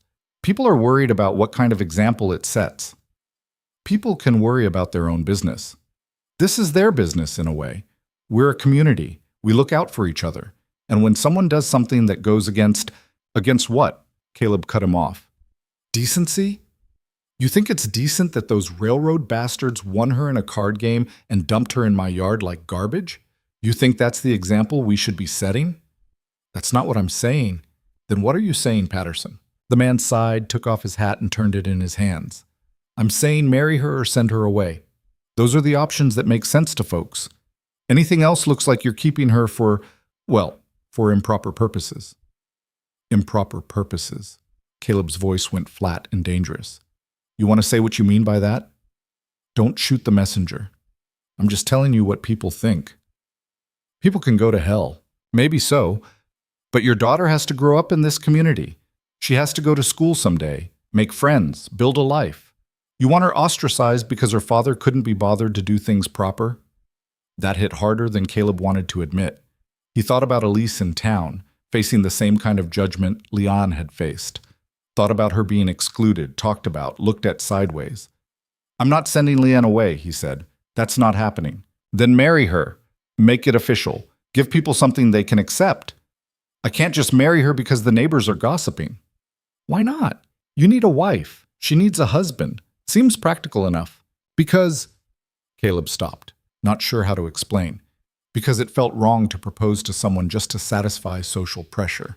Because Leon deserved better than a marriage of convenience.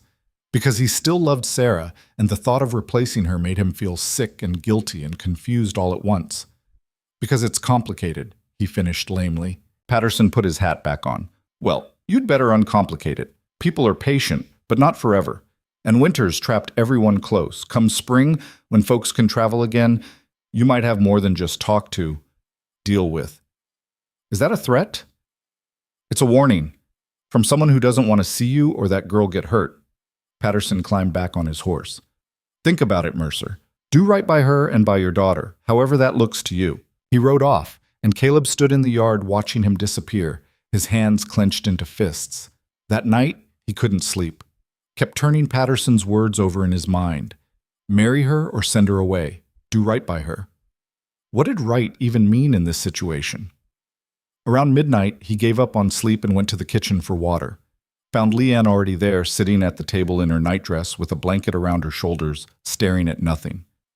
"Can't sleep either?" he asked. She startled slightly, then shook her head. "Too much thinking." "Yeah, know that feeling." He sat down across from her. "You hear Patterson earlier?" "Some of it. Walls are thin." "So you know what he said about the talk?" "Yes." Her expression was unreadable in the dim light. "He is right. People will not accept this forever." "I don't care what people accept." "You should care. For Elise." She looked at him directly. "I will leave if that is easier. Find work in town. Somewhere I can—" "No." The word came out harder than he intended. "I told you. You're staying." "Then what do we do?" He didn't have an answer. Sat there in the darkness, turning his cup in his hands, trying to find words for something he didn't fully understand himself. "Patterson suggested I marry you," he said finally. "To make it proper." Leanne went very still. "And what do you think of this suggestion?" "I think it's insane. I think marriage should mean something more than solving a social problem. But it would solve the problem. At what cost? You'd be trapped here, legally bound to a man you barely know, in a marriage you didn't choose." "I did not choose the railroad camp either, or being sold, or most things in my life." Her voice was quiet but steady. "At least this I could choose." "You're saying you'd actually consider it?" "I am saying that practical marriages exist. My parents had one. They learned to care for each other over time. It is not romance, but it is partnership. You deserve romance. I deserve safety. I deserve a home. I deserve to not be thrown away again." She met his eyes. "You offer those things. Romance is luxury I cannot afford." The bleakness of it hit him hard. This woman who'd saved his daughter, who'd brought his house back to life, who deserved every good thing the world could offer, and she was ready to settle for a marriage of convenience just to survive. "I can't ask that of you," he said. "You are not asking. I am offering." "Leanne, listen to me." She leaned forward, and in the lamplight her face was serious, determined. "I know you still love your wife. I know I am not her, cannot replace her. I do not want to, but I can be partner. I can help with Elise, with the homestead, with building something stable. And in return, I have protection, legal standing, a future. That is fair trade." "It's not fair, not to you." "Let me decide what is fair for me." They sat in silence for a long moment. Outside, an owl called, lonely and distant. "If we did this," Caleb said slowly, testing the words, "it would be a real marriage. Legally binding. You understand that?" "Yes." "But we'd take it slow. No expectations beyond partnership, no pressure for anything you're not comfortable with." "I understand." "And if you ever want to leave, if you ever meet someone you actually want to be with, someone who can give you more than I can, I won't stop you." She smiled slightly at that. "You would let your wife leave?" "I'd let my partner make her own choices. That is more than most husbands offer." "Yeah, well, I'm not most husbands." "No," she agreed, "you are not."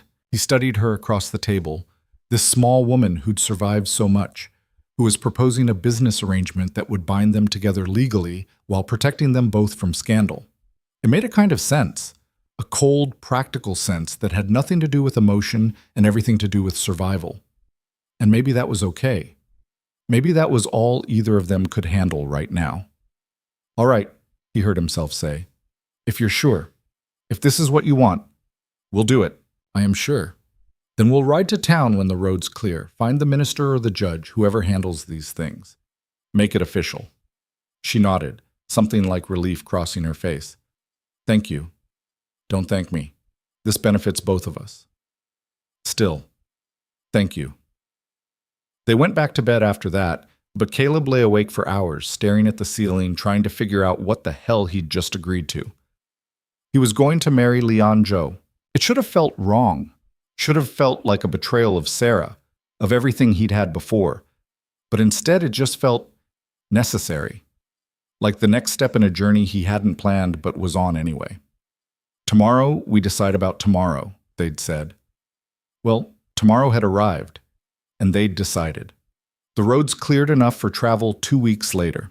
Caleb hitched up the wagon, helped Leanne and Elise up to the seat, and drove them toward town under a pale March sky. "You nervous?" he asked Leanne quietly while Elise dozed between them. "Yes." "You?" "Yeah." "We do not have to do this if you changed your mind." "I didn't change my mind. Did you?" "No." "Then we're doing it."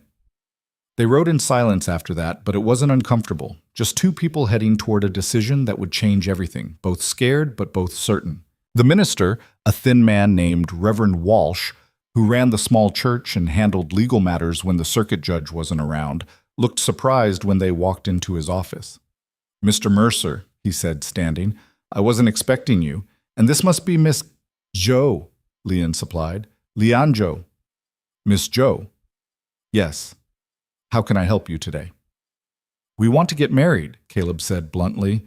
"Today, if possible." Walsh blinked. "Today? But surely you'd want to plan, have a proper ceremony, invite—" "No ceremony, no guests, just the legal part. Can you do that or not?" "Well, yes, technically. But Mr. Mercer, this is rather sudden. Perhaps you should take some time to—" "We've taken time, we're sure. Can you marry us, or should we find someone who can?" Walsh looked between them, clearly torn between ecclesiastical propriety and practical necessity. "You're both of sound mind? Entering this freely?" "Yes," they said together. "And Miss Joe, you understand the commitment you're making, the cultural differences that might arise?" Leanne's expression hardened slightly. "I understand commitment better than most. I am ready." "Very well." Walsh sighed, pulled out a ledger. "I'll need witnesses. 2 of them." They found witnesses on the street, a shopkeeper and his wife, who agreed to come for 50 cents. The 4 of them stood in Walsh's small office while he read through the abbreviated ceremony, asking the required questions, waiting for the required responses.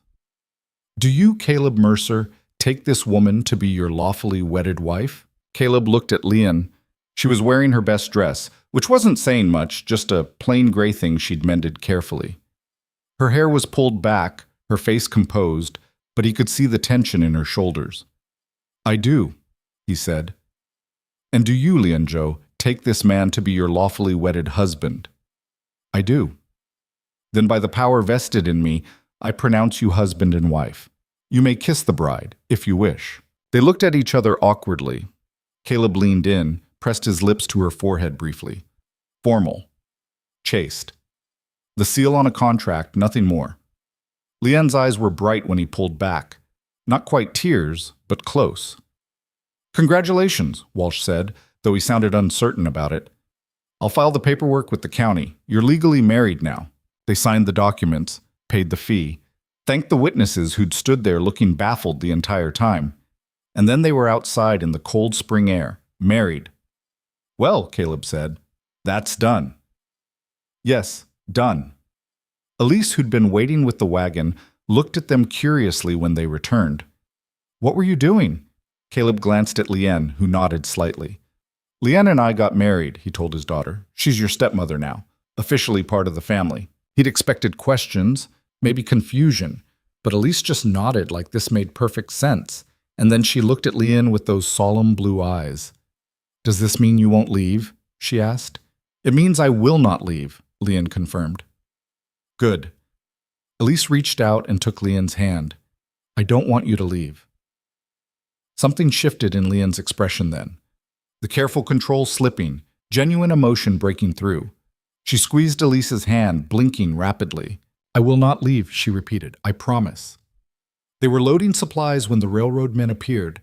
Caleb saw them first. 4 riders this time, not just Jenkins and his usual crew. They were coming up the main street at a deliberate pace, clearly looking for something, looking for someone. "Get in the wagon," he told Leanne quietly. "What is wrong?" "Railroad men, just get in, both of you." But it was too late. Jenkins had spotted them. He turned his horse, and the others followed, surrounding the wagon before Caleb could even reach for the rifle under the seat. "Well, well," Jenkins said, grinning that familiar grin, "if it isn't the happy homesteader. And you brought the China girl to town. How nice." "We're leaving," Caleb said flatly. Get out of the way. Can't do that. See, we've had complaints. Some of the boys at camp, they're saying we shouldn't have given her to you, that it wasn't fair them not getting a chance to bid.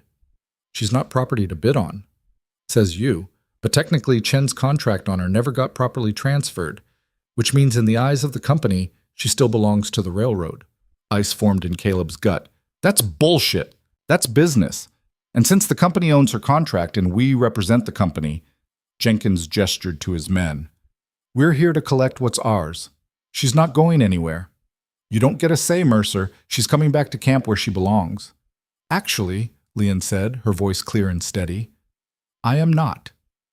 Jenkins looked at her with mock surprise. Oh? And why's that? Because I am married now, to Mr. Mercer. We signed papers this morning with the minister, legal papers.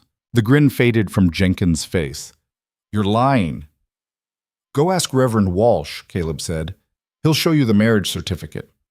Leonjo is now Leon Mercer, my legal wife, which means she's not bound by any contract Chen had, and you have no claim on her. You married her? One of the other men laughed, disbelieving. You actually married the China girl? Yeah, I did. And unless you want to explain to the sheriff why you're trying to kidnap a married woman, you'll get the hell away from my wagon. Jenkins's jaw worked, anger replacing amusement. This is convenient timing. This is legal fact. Now move. For a long moment, nobody moved. The tension stretched tight enough to snap. Caleb's hand inched toward the rifle, calculating if he could grab it before they could draw their own weapons. Then Jenkins spat in the dirt and yanked his horse's head around. Fine, he snarled. Keep her. But don't think this is over, Mercer. You made a lot of people angry today. Add it to the list. They rode off, but slowly, making it clear they weren't retreating out of fear. Just tactical withdrawal. Caleb watched them until they were out of sight, then let out a breath he hadn't realized he was holding. Are they gone? Leon asked quietly. For now. They will come back. Maybe. Probably. He looked at her. You scared? Yes, but I'm also legally your wife. They cannot touch me now. That's the theory anyway. Elise was pressed against Leon's side, her eyes wide. Are the bad men going to hurt us? No, Leon said firmly, wrapping an arm around her. No one is going to hurt us. Your father will not allow it. Caleb wished he felt as certain as she sounded, but he just nodded, climbed up to the wagon seat, and started the long ride home. They didn't talk much on the journey back, but at one point, Leon's hand found his on the seat between them, just rested there, her small fingers against his calloused palm. He didn't pull away. When they got home, Caleb unloaded while Leon took Elise inside. He was hauling the last sack of flour when Leon came back out, wrapped in Sarah's coat against the cold. I need to tell you something, she said. What's wrong? Nothing is wrong. You should know. When I said I do today, I meant it. Not just for papers, not just for protection. I meant the promise. Leanne, I know you do not love me. I know you married me because it was practical, because it solved problems. That is okay. But I want you to know that I will be good wife. I will take care of Elise, take care of you, take care of this home. Whatever you need, I will try to give. He set down the flour sack, looked at her properly. You don't owe me that. I know, but I want to give it anyway. Why? Because you gave me tomorrow when I had none. Because you fought for me today when you did not have to. Because... She paused, something vulnerable crossing her face. Because this is first time in long time I feel like I belong somewhere. I want to deserve that feeling. You already deserve it. You don't have to earn your place here. Maybe not, but I will anyway. She went back inside before he could respond, leaving him standing in the cold yard with a sack of flour and a confusion of feelings he didn't know what to do with. He'd married her to protect her, to give her legal standing, to make their arrangement acceptable to the community. But somewhere along the way, it had stopped being just practical. Somewhere along the way, it had become real. That night, after Elise was asleep, Caleb found himself standing outside Leon's door. He hadn't planned to, didn't know what he wanted to say, just knew he needed to say something. He knocked softly. Come in. Her voice came through the wood. She was sitting on her bed, still dressed, looking out the small window at the stars. We okay? he asked from the doorway. Yes. Are we? I think so. He leaned against the frame. This is strange, isn't it? Being married to someone you barely know. I know you better than you think. I have watched you for months. I know you are kind even when you do not want to be. I know you love your daughter more than yourself. I know you carry grief like heavy stone, but keep walking anyway. That's not much to know about a person. It is everything important. He smiled slightly at that. You're strange, you know that? You have mentioned this before. Yeah, well, bears repeating.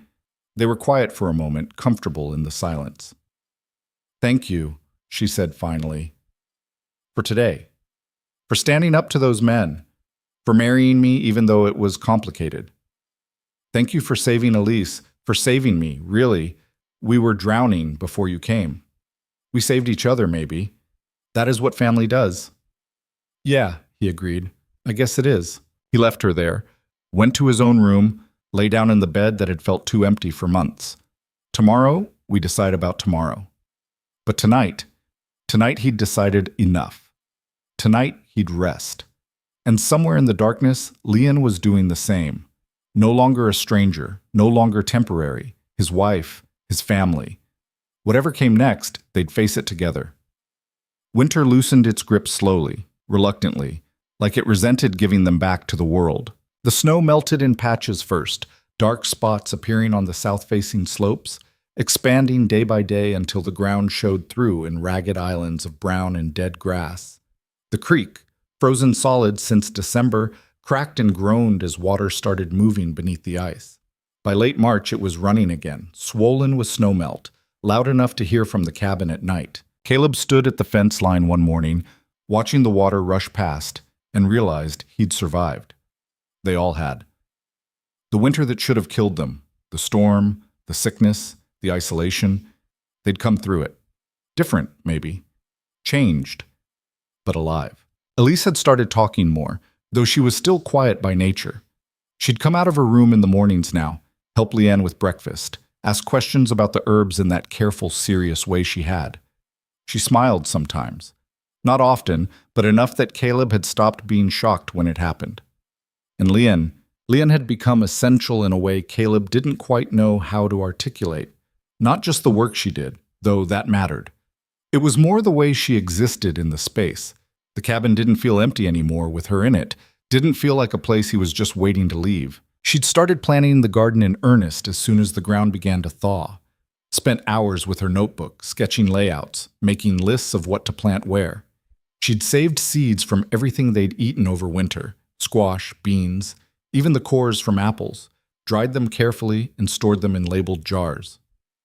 You think all this will grow? Caleb asked one evening, looking at her diagrams. Some will. Some will fail. That is how gardens work. Seems like a lot of effort for some. Some is better than none, and next year I will know more. We'll do better.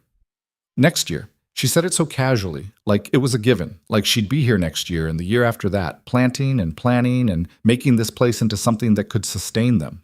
Caleb wanted to believe it, wanted to trust that the fragile thing they'd built could last. But part of him kept waiting for it to break, for reality to intrude and remind him that good things didn't stay. Reality came on a warm day in early April. Caleb was fixing the barn roof, the section that had collapsed in the blizzard, when he saw the dust cloud. Riders coming fast from the east, 4 of them. His stomach dropped. He climbed down from the roof, grabbed his rifle from where it leaned against the barn wall, and walked out to meet them. Behind him, he heard the cabin door open, knew without looking that Leon had seen them too. Jenkins and his crew pulled up in the yard, their horses blowing hard, and Caleb felt the same disgust he'd felt the first time they'd showed up. These men who thought they owned the world because nobody stopped them.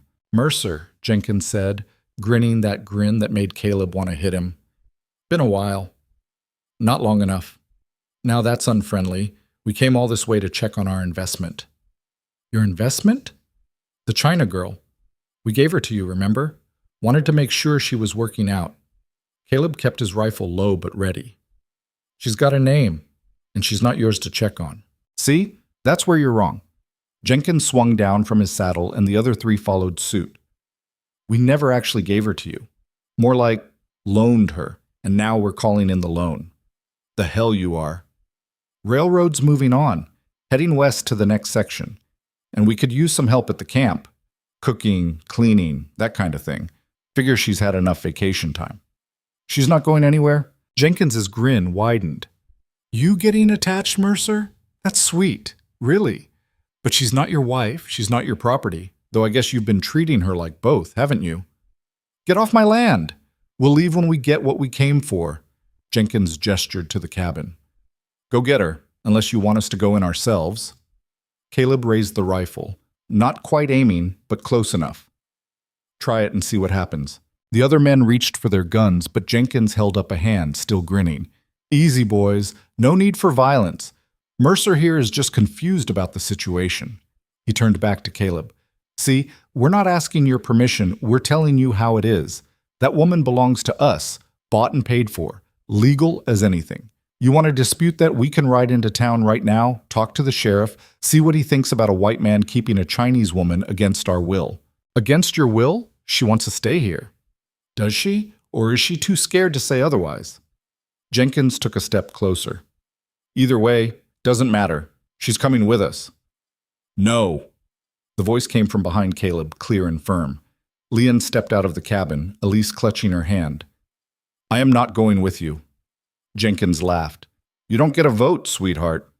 Yes, I do. I am person, not property. You cannot make me go. Actually, we can. Your contract belongs to Chen, and Chen sold it to us before he left. That makes you ours until the debt's paid off. And by our calculation, you've got about 5 more years of work to go. I have been working. Here, Caleb pays me. That was a lie. Caleb had never paid her a cent, had never even discussed wages. But he understood what she was doing.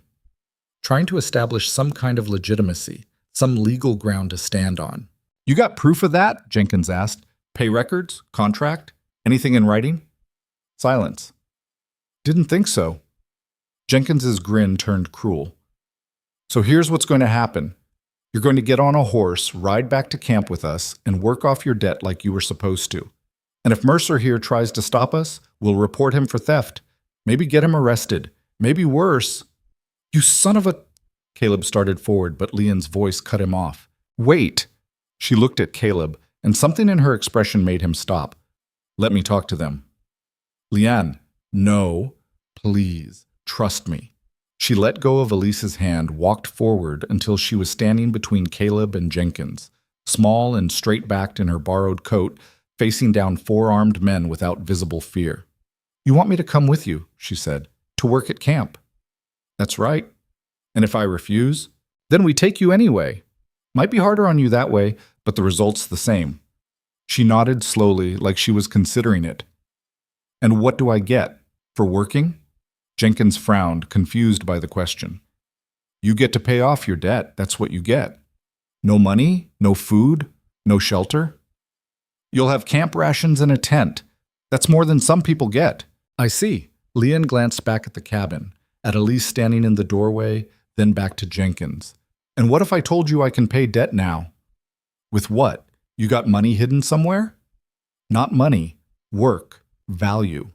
She gestured to the garden plot, the organized woodpile, the cabin that looked cared for in a way it hadn't 6 months ago.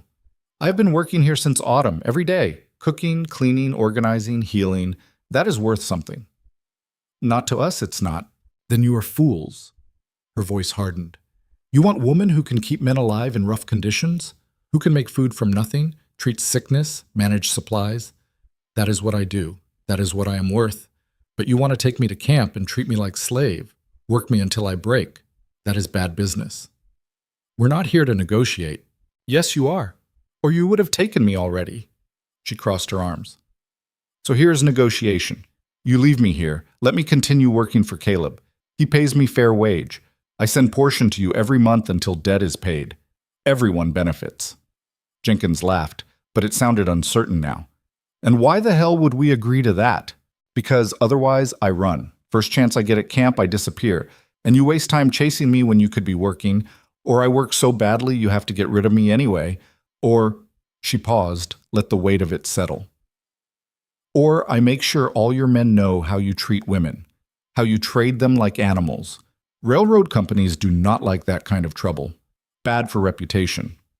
You threatening us? I am offering solution. You want money? I will pay. You want revenge? You get nothing. Choose. The silence stretched out, tense and fragile. Caleb's finger rested on the trigger of his rifle, ready to shoot if this went wrong, but Leon stood perfectly still, waiting. Finally, Jenkins shook his head. This is bullshit. You can't. $5 a month, Caleb cut in. I'll pay $5 a month until her debt's cleared. That's more than you'd get from her labor at camp, and you don't have to feed her or house her or deal with her running off. You can't afford that. I can afford it just fine, and you can take it or leave it, but you're not taking her. Jenkins looked at his men, saw them shifting uncomfortably. This wasn't going the way they'd planned. They'd expected to ride in, grab the woman, ride out, easy. But now it was complicated, and complicated meant witnesses, meant potential trouble. $10 a month, Jenkins said finally, and we want it in writing, signed contract. $8, Caleb countered, and yes, in writing. We'll ride into town right now, draw it up legal. $9, $8.50, final offer. Jenkins chewed on that for a long moment, then spat in the dirt. Fine, $8.50, but if you miss a payment, we're coming back for her, and next time we won't be asking nice. You won't have to come back. You'll get your money. They rode into town an hour later, Caleb, Leanne, and the 4 railroad men. Elise stayed behind, hidden in the cabin with strict instructions to keep the door locked. At the general store, with Hutchins serving as witness and notary, they drew up a contract. Debt total, $400. Monthly payment, $8.50. Term, 4 years. Caleb signed it without hesitation, even though $400 was more than he'd make in a good year, even though it meant scraping by for the foreseeable future. Leanne signed it too, her hand shaking slightly as she wrote her name in careful English letters. Jenkins took his copy, folded it, tucked it away. Pleasure doing business with you, Mercer. We'll expect the first payment end of the month. You'll get it. They rode off, and Caleb and Leanne stood in the street watching them disappear. That was a lot of money, Leanne said quietly. It was the right amount. You do not have to do this. I can leave, find other work. No. He turned to face her. You're staying. We made a deal, and I'm keeping it. But $400? I don't care if it's $4,000. You saved my daughter's life. You brought her back from wherever she'd gone. That's worth more than money. Leanne's eyes filled with tears, but she didn't let them fall. I will pay you back every cent. I promise. You'll do no such thing. You'll keep working the homestead, same as you've been doing. That's payment enough. Caleb, this discussion is over. They rode home in silence, but it was a different kind of silence than before. Something had shifted.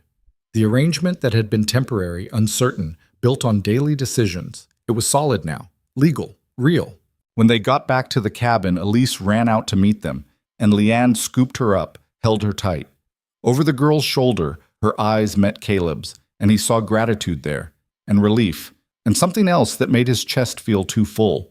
That night, after dinner, after Elise had gone to bed, Caleb sat at the table doing calculations. $8.50 a month meant cutting back on everything. No new equipment, no luxuries, beans and salt pork, and whatever they could grow. It would be tight, tighter than he'd like, but they'd manage. You are worried, Leanne said, sitting down across from him, just figuring the numbers. And we'll be fine. Long as the crops come in decent and I can sell some horses, we'll be fine. She reached across the table, put her hand over his. Thank you for what you did today. I didn't do anything except sign a paper. You did more than that. You stood up for me. You made me free. You were already free, just made it official. No. She squeezed his hand. I was property until today. Owned thing. Now I am person who owes debt, but that is different. Debt can be paid. Ownership does not end. He turned his hand over, held hers properly. Her fingers were small and calloused from work, warm against his palm. Your family now, contract or no contract. That's what matters. Family, she repeated, testing the word again like she had months ago. Yes, that is what we are. Spring came on fast after that, like it was making up for lost time. The garden plot that Leon had prepared through the winter came alive with startling speed. She planted in careful rows beans, squash, potatoes, carrots, onions, herbs whose names Caleb didn't know. Some seeds she'd saved, some she bought in town with money from selling eggs. She worked the soil with patience and precision, and Elise worked beside her, learning the difference between weeds and seedlings, learning when to water and when to wait. Caleb watched them sometimes from the barn, two figures bent over the dark earth, and felt something close to contentment. His land was producing again. His daughter was speaking in full sentences now, even laughing on occasion. The cabin was warm and clean and full of life. It wasn't perfect. They still struggled. Money was tight.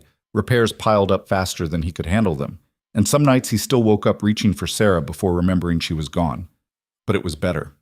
Measurably, undeniably better than it had been. By May, the garden was flourishing. Green shoots everywhere, promising food for summer and fall. Leon moved through it like it was sacred ground, tending each plant with focused care. She'd set up a small greenhouse using old windows Caleb had found in the barn, and inside it, more delicate plants grew. Tomatoes, peppers, even some flowers. "Why flowers?" Caleb asked one evening. "Can't eat flowers." "Beauty is also sustenance," Leon said simply. "Not everything must be useful to be worth growing." Elise had picked that up immediately, started bringing Leon wildflowers from the fields, scraggly prairie blooms that most people would call weeds.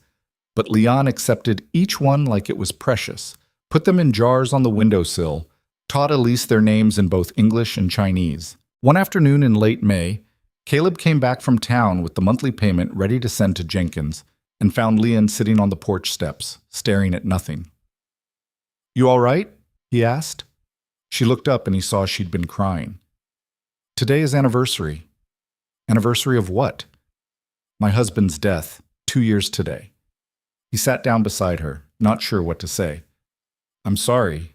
I did not think I would remember, but this morning I woke up and I knew, the date, the feeling. It was like he was here, reminding me." "You miss him?"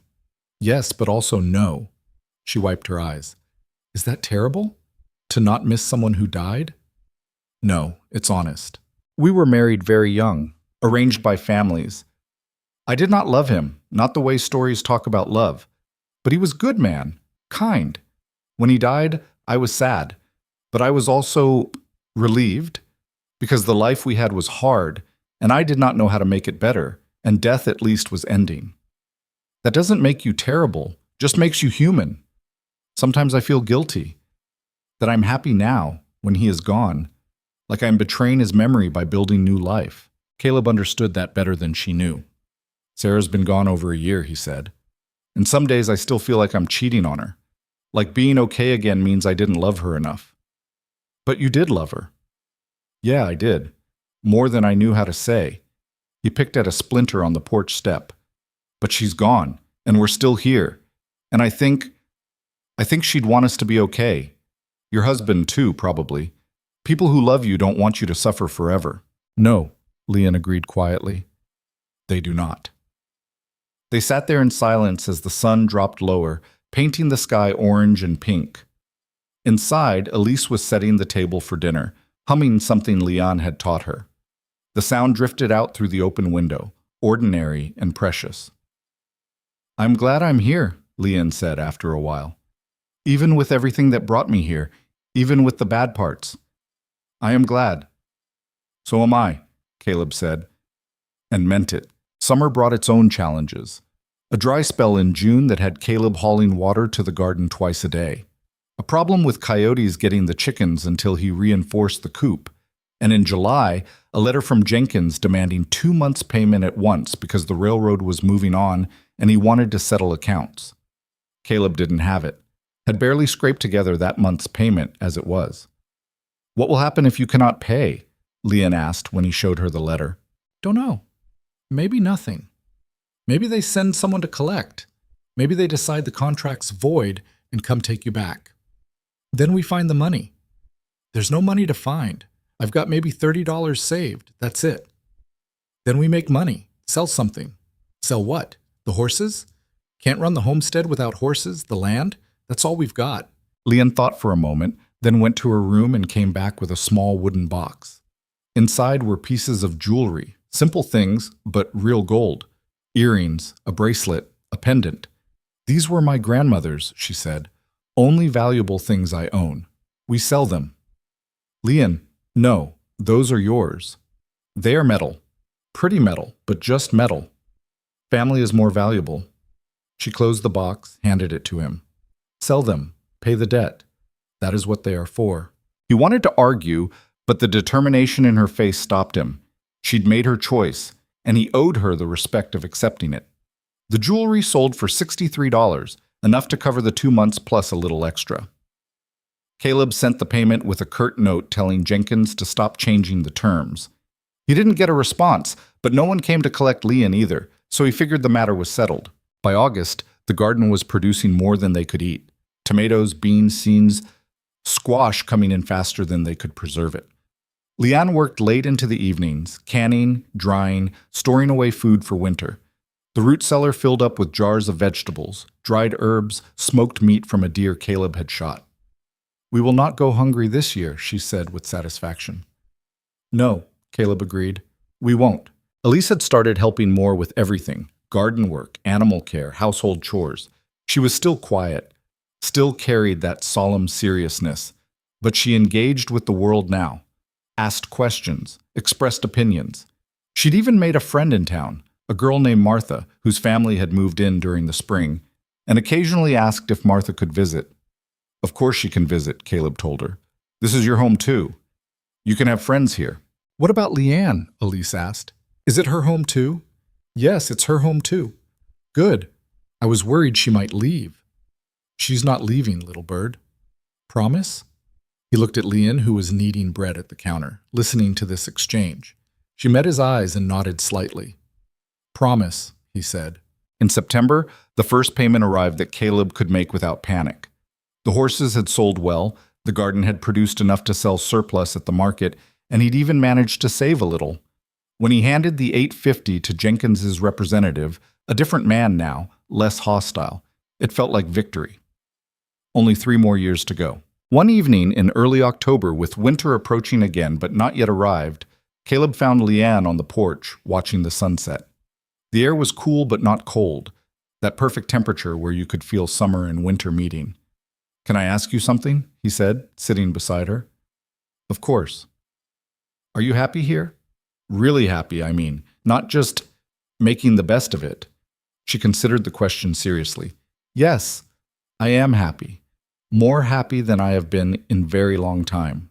"Good. That's good." He hesitated, then pushed forward. "Because I've been thinking about the contract, about what happens in 3 years when the debt's paid off." "What about it?" "You'll be free then. Really free, I mean.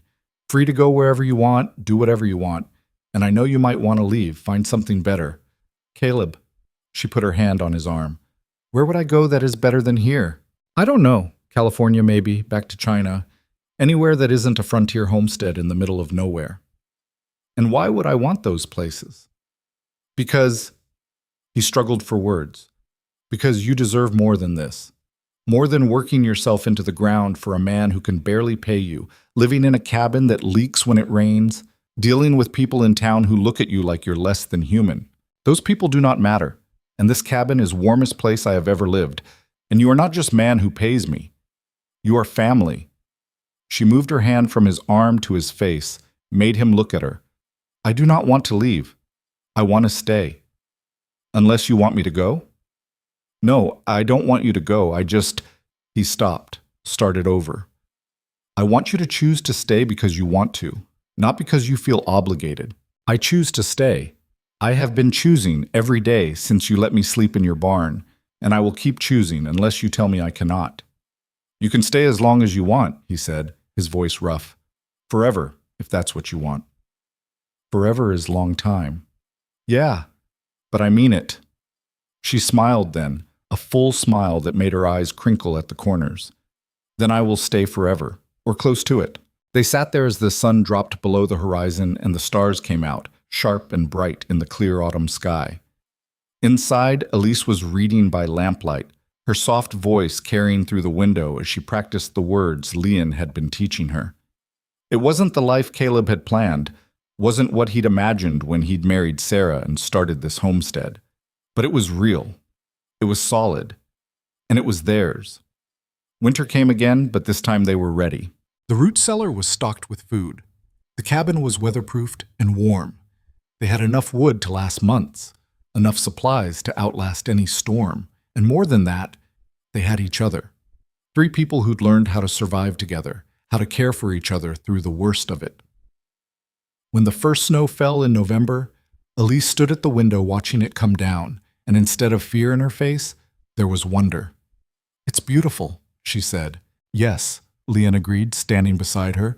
"Beautiful and dangerous, both things at once." "Like people," Elise said, and both adults looked at her in surprise. "What do you mean?" Caleb asked. "You told me once that people are complicated, that they can be good and bad at the same time. Like snow is beautiful and dangerous."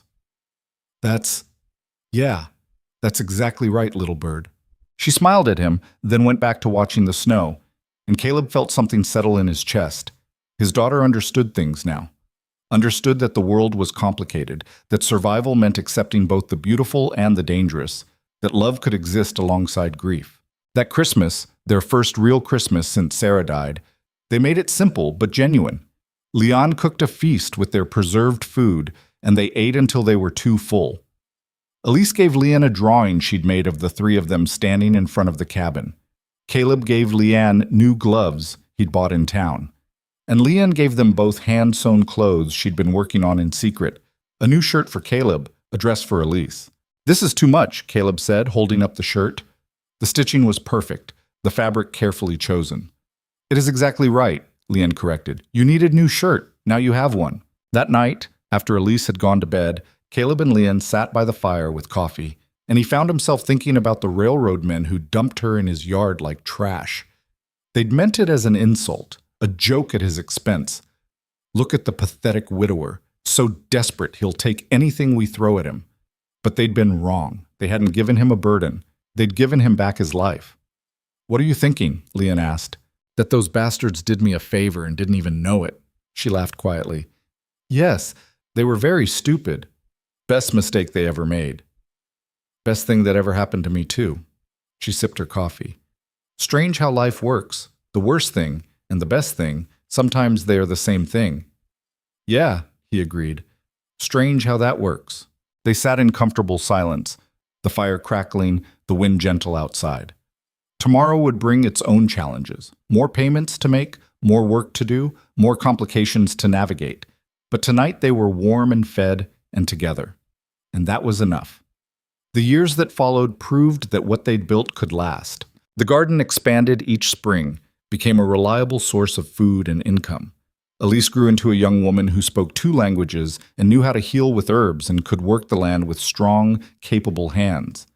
She never fully lost her quietness, but she learned to exist in it comfortably, learned that silence didn't mean absence. Caleb made every payment on time, even when it was hard, even when it meant going without. And when the final payment came due in the 4th year, he rode to the railroad office and handed over the last $8.50 with grim satisfaction. "That's it," the clerk said, stamping the contract paid in full. "Your obligation is complete." "Good," Caleb said, and rode home. He found Leanne in the garden, as usual, her hands in the soil. When he showed her the stamped contract, she looked at it for a long time. "I am free," she said finally. "You've been free for a while now. This just makes it official. What do we do with it?" "We burn it." They did that evening, put the contract in the fireplace and watched it curl and blacken and turn to ash. 4 years of obligation, $400, all of it meaningless now. "So what do we do now?" Leanne asked. "Same thing we've been doing. Live, work, take care of each other." "Just like that?" "Just like that." She shook her head, smiling. "You make everything sound so simple." "It is simple. We made it complicated, but it doesn't have to be." That summer, Caleb asked her to marry him. Not because he had to, not because anyone expected it, but because he wanted to. Because after 5 years of living together, of building a life together, it felt like the honest thing to do. She said yes without hesitation. They married in the cabin with just Elise and a traveling minister as witnesses. No fancy dress, no big ceremony, just 2 people promising to keep choosing each other, the way they'd been doing all along. When people in town asked what had changed, Caleb told them nothing had changed. They were already family. The wedding just made other people understand what had been true for years. Some people still talked, still looked at them sideways, still whispered about the white widower and his Chinese wife. But their opinions mattered less and less as time went on. The homestead thrived, Elise thrived, and slowly, grudgingly, even the people who disapproved had to admit that Caleb Mercer's household was doing better than most. Years later, long after the railroad had moved on, long after Jenkins and his crew had disappeared into history, Caleb would look back on that first night and marvel at it. How close he'd come to sending Leon away. How easily he could have chosen differently, chosen isolation and grief and slow decay. But he hadn't. He'd let her stay for one night, then another, then another. And those nights had become years, had become a life, had become something worth fighting for. The cruelty of strangers had brought them together, but that wasn't what kept them together. What kept them together was the daily choice to stay, to work, to care, to build something out of shared loss and stubborn hope. It wasn't a perfect life. Caleb still missed Sarah sometimes, still had days when the grief hit him sideways. Leon still faced prejudice, still carried scars from her past. Elise still had nightmares about the fever, still went quiet when things got hard. But they had each other. And in the end, that was what mattered. Not the beginning, not how they'd found each other. Just the fact that they had, and they'd chosen to hold on.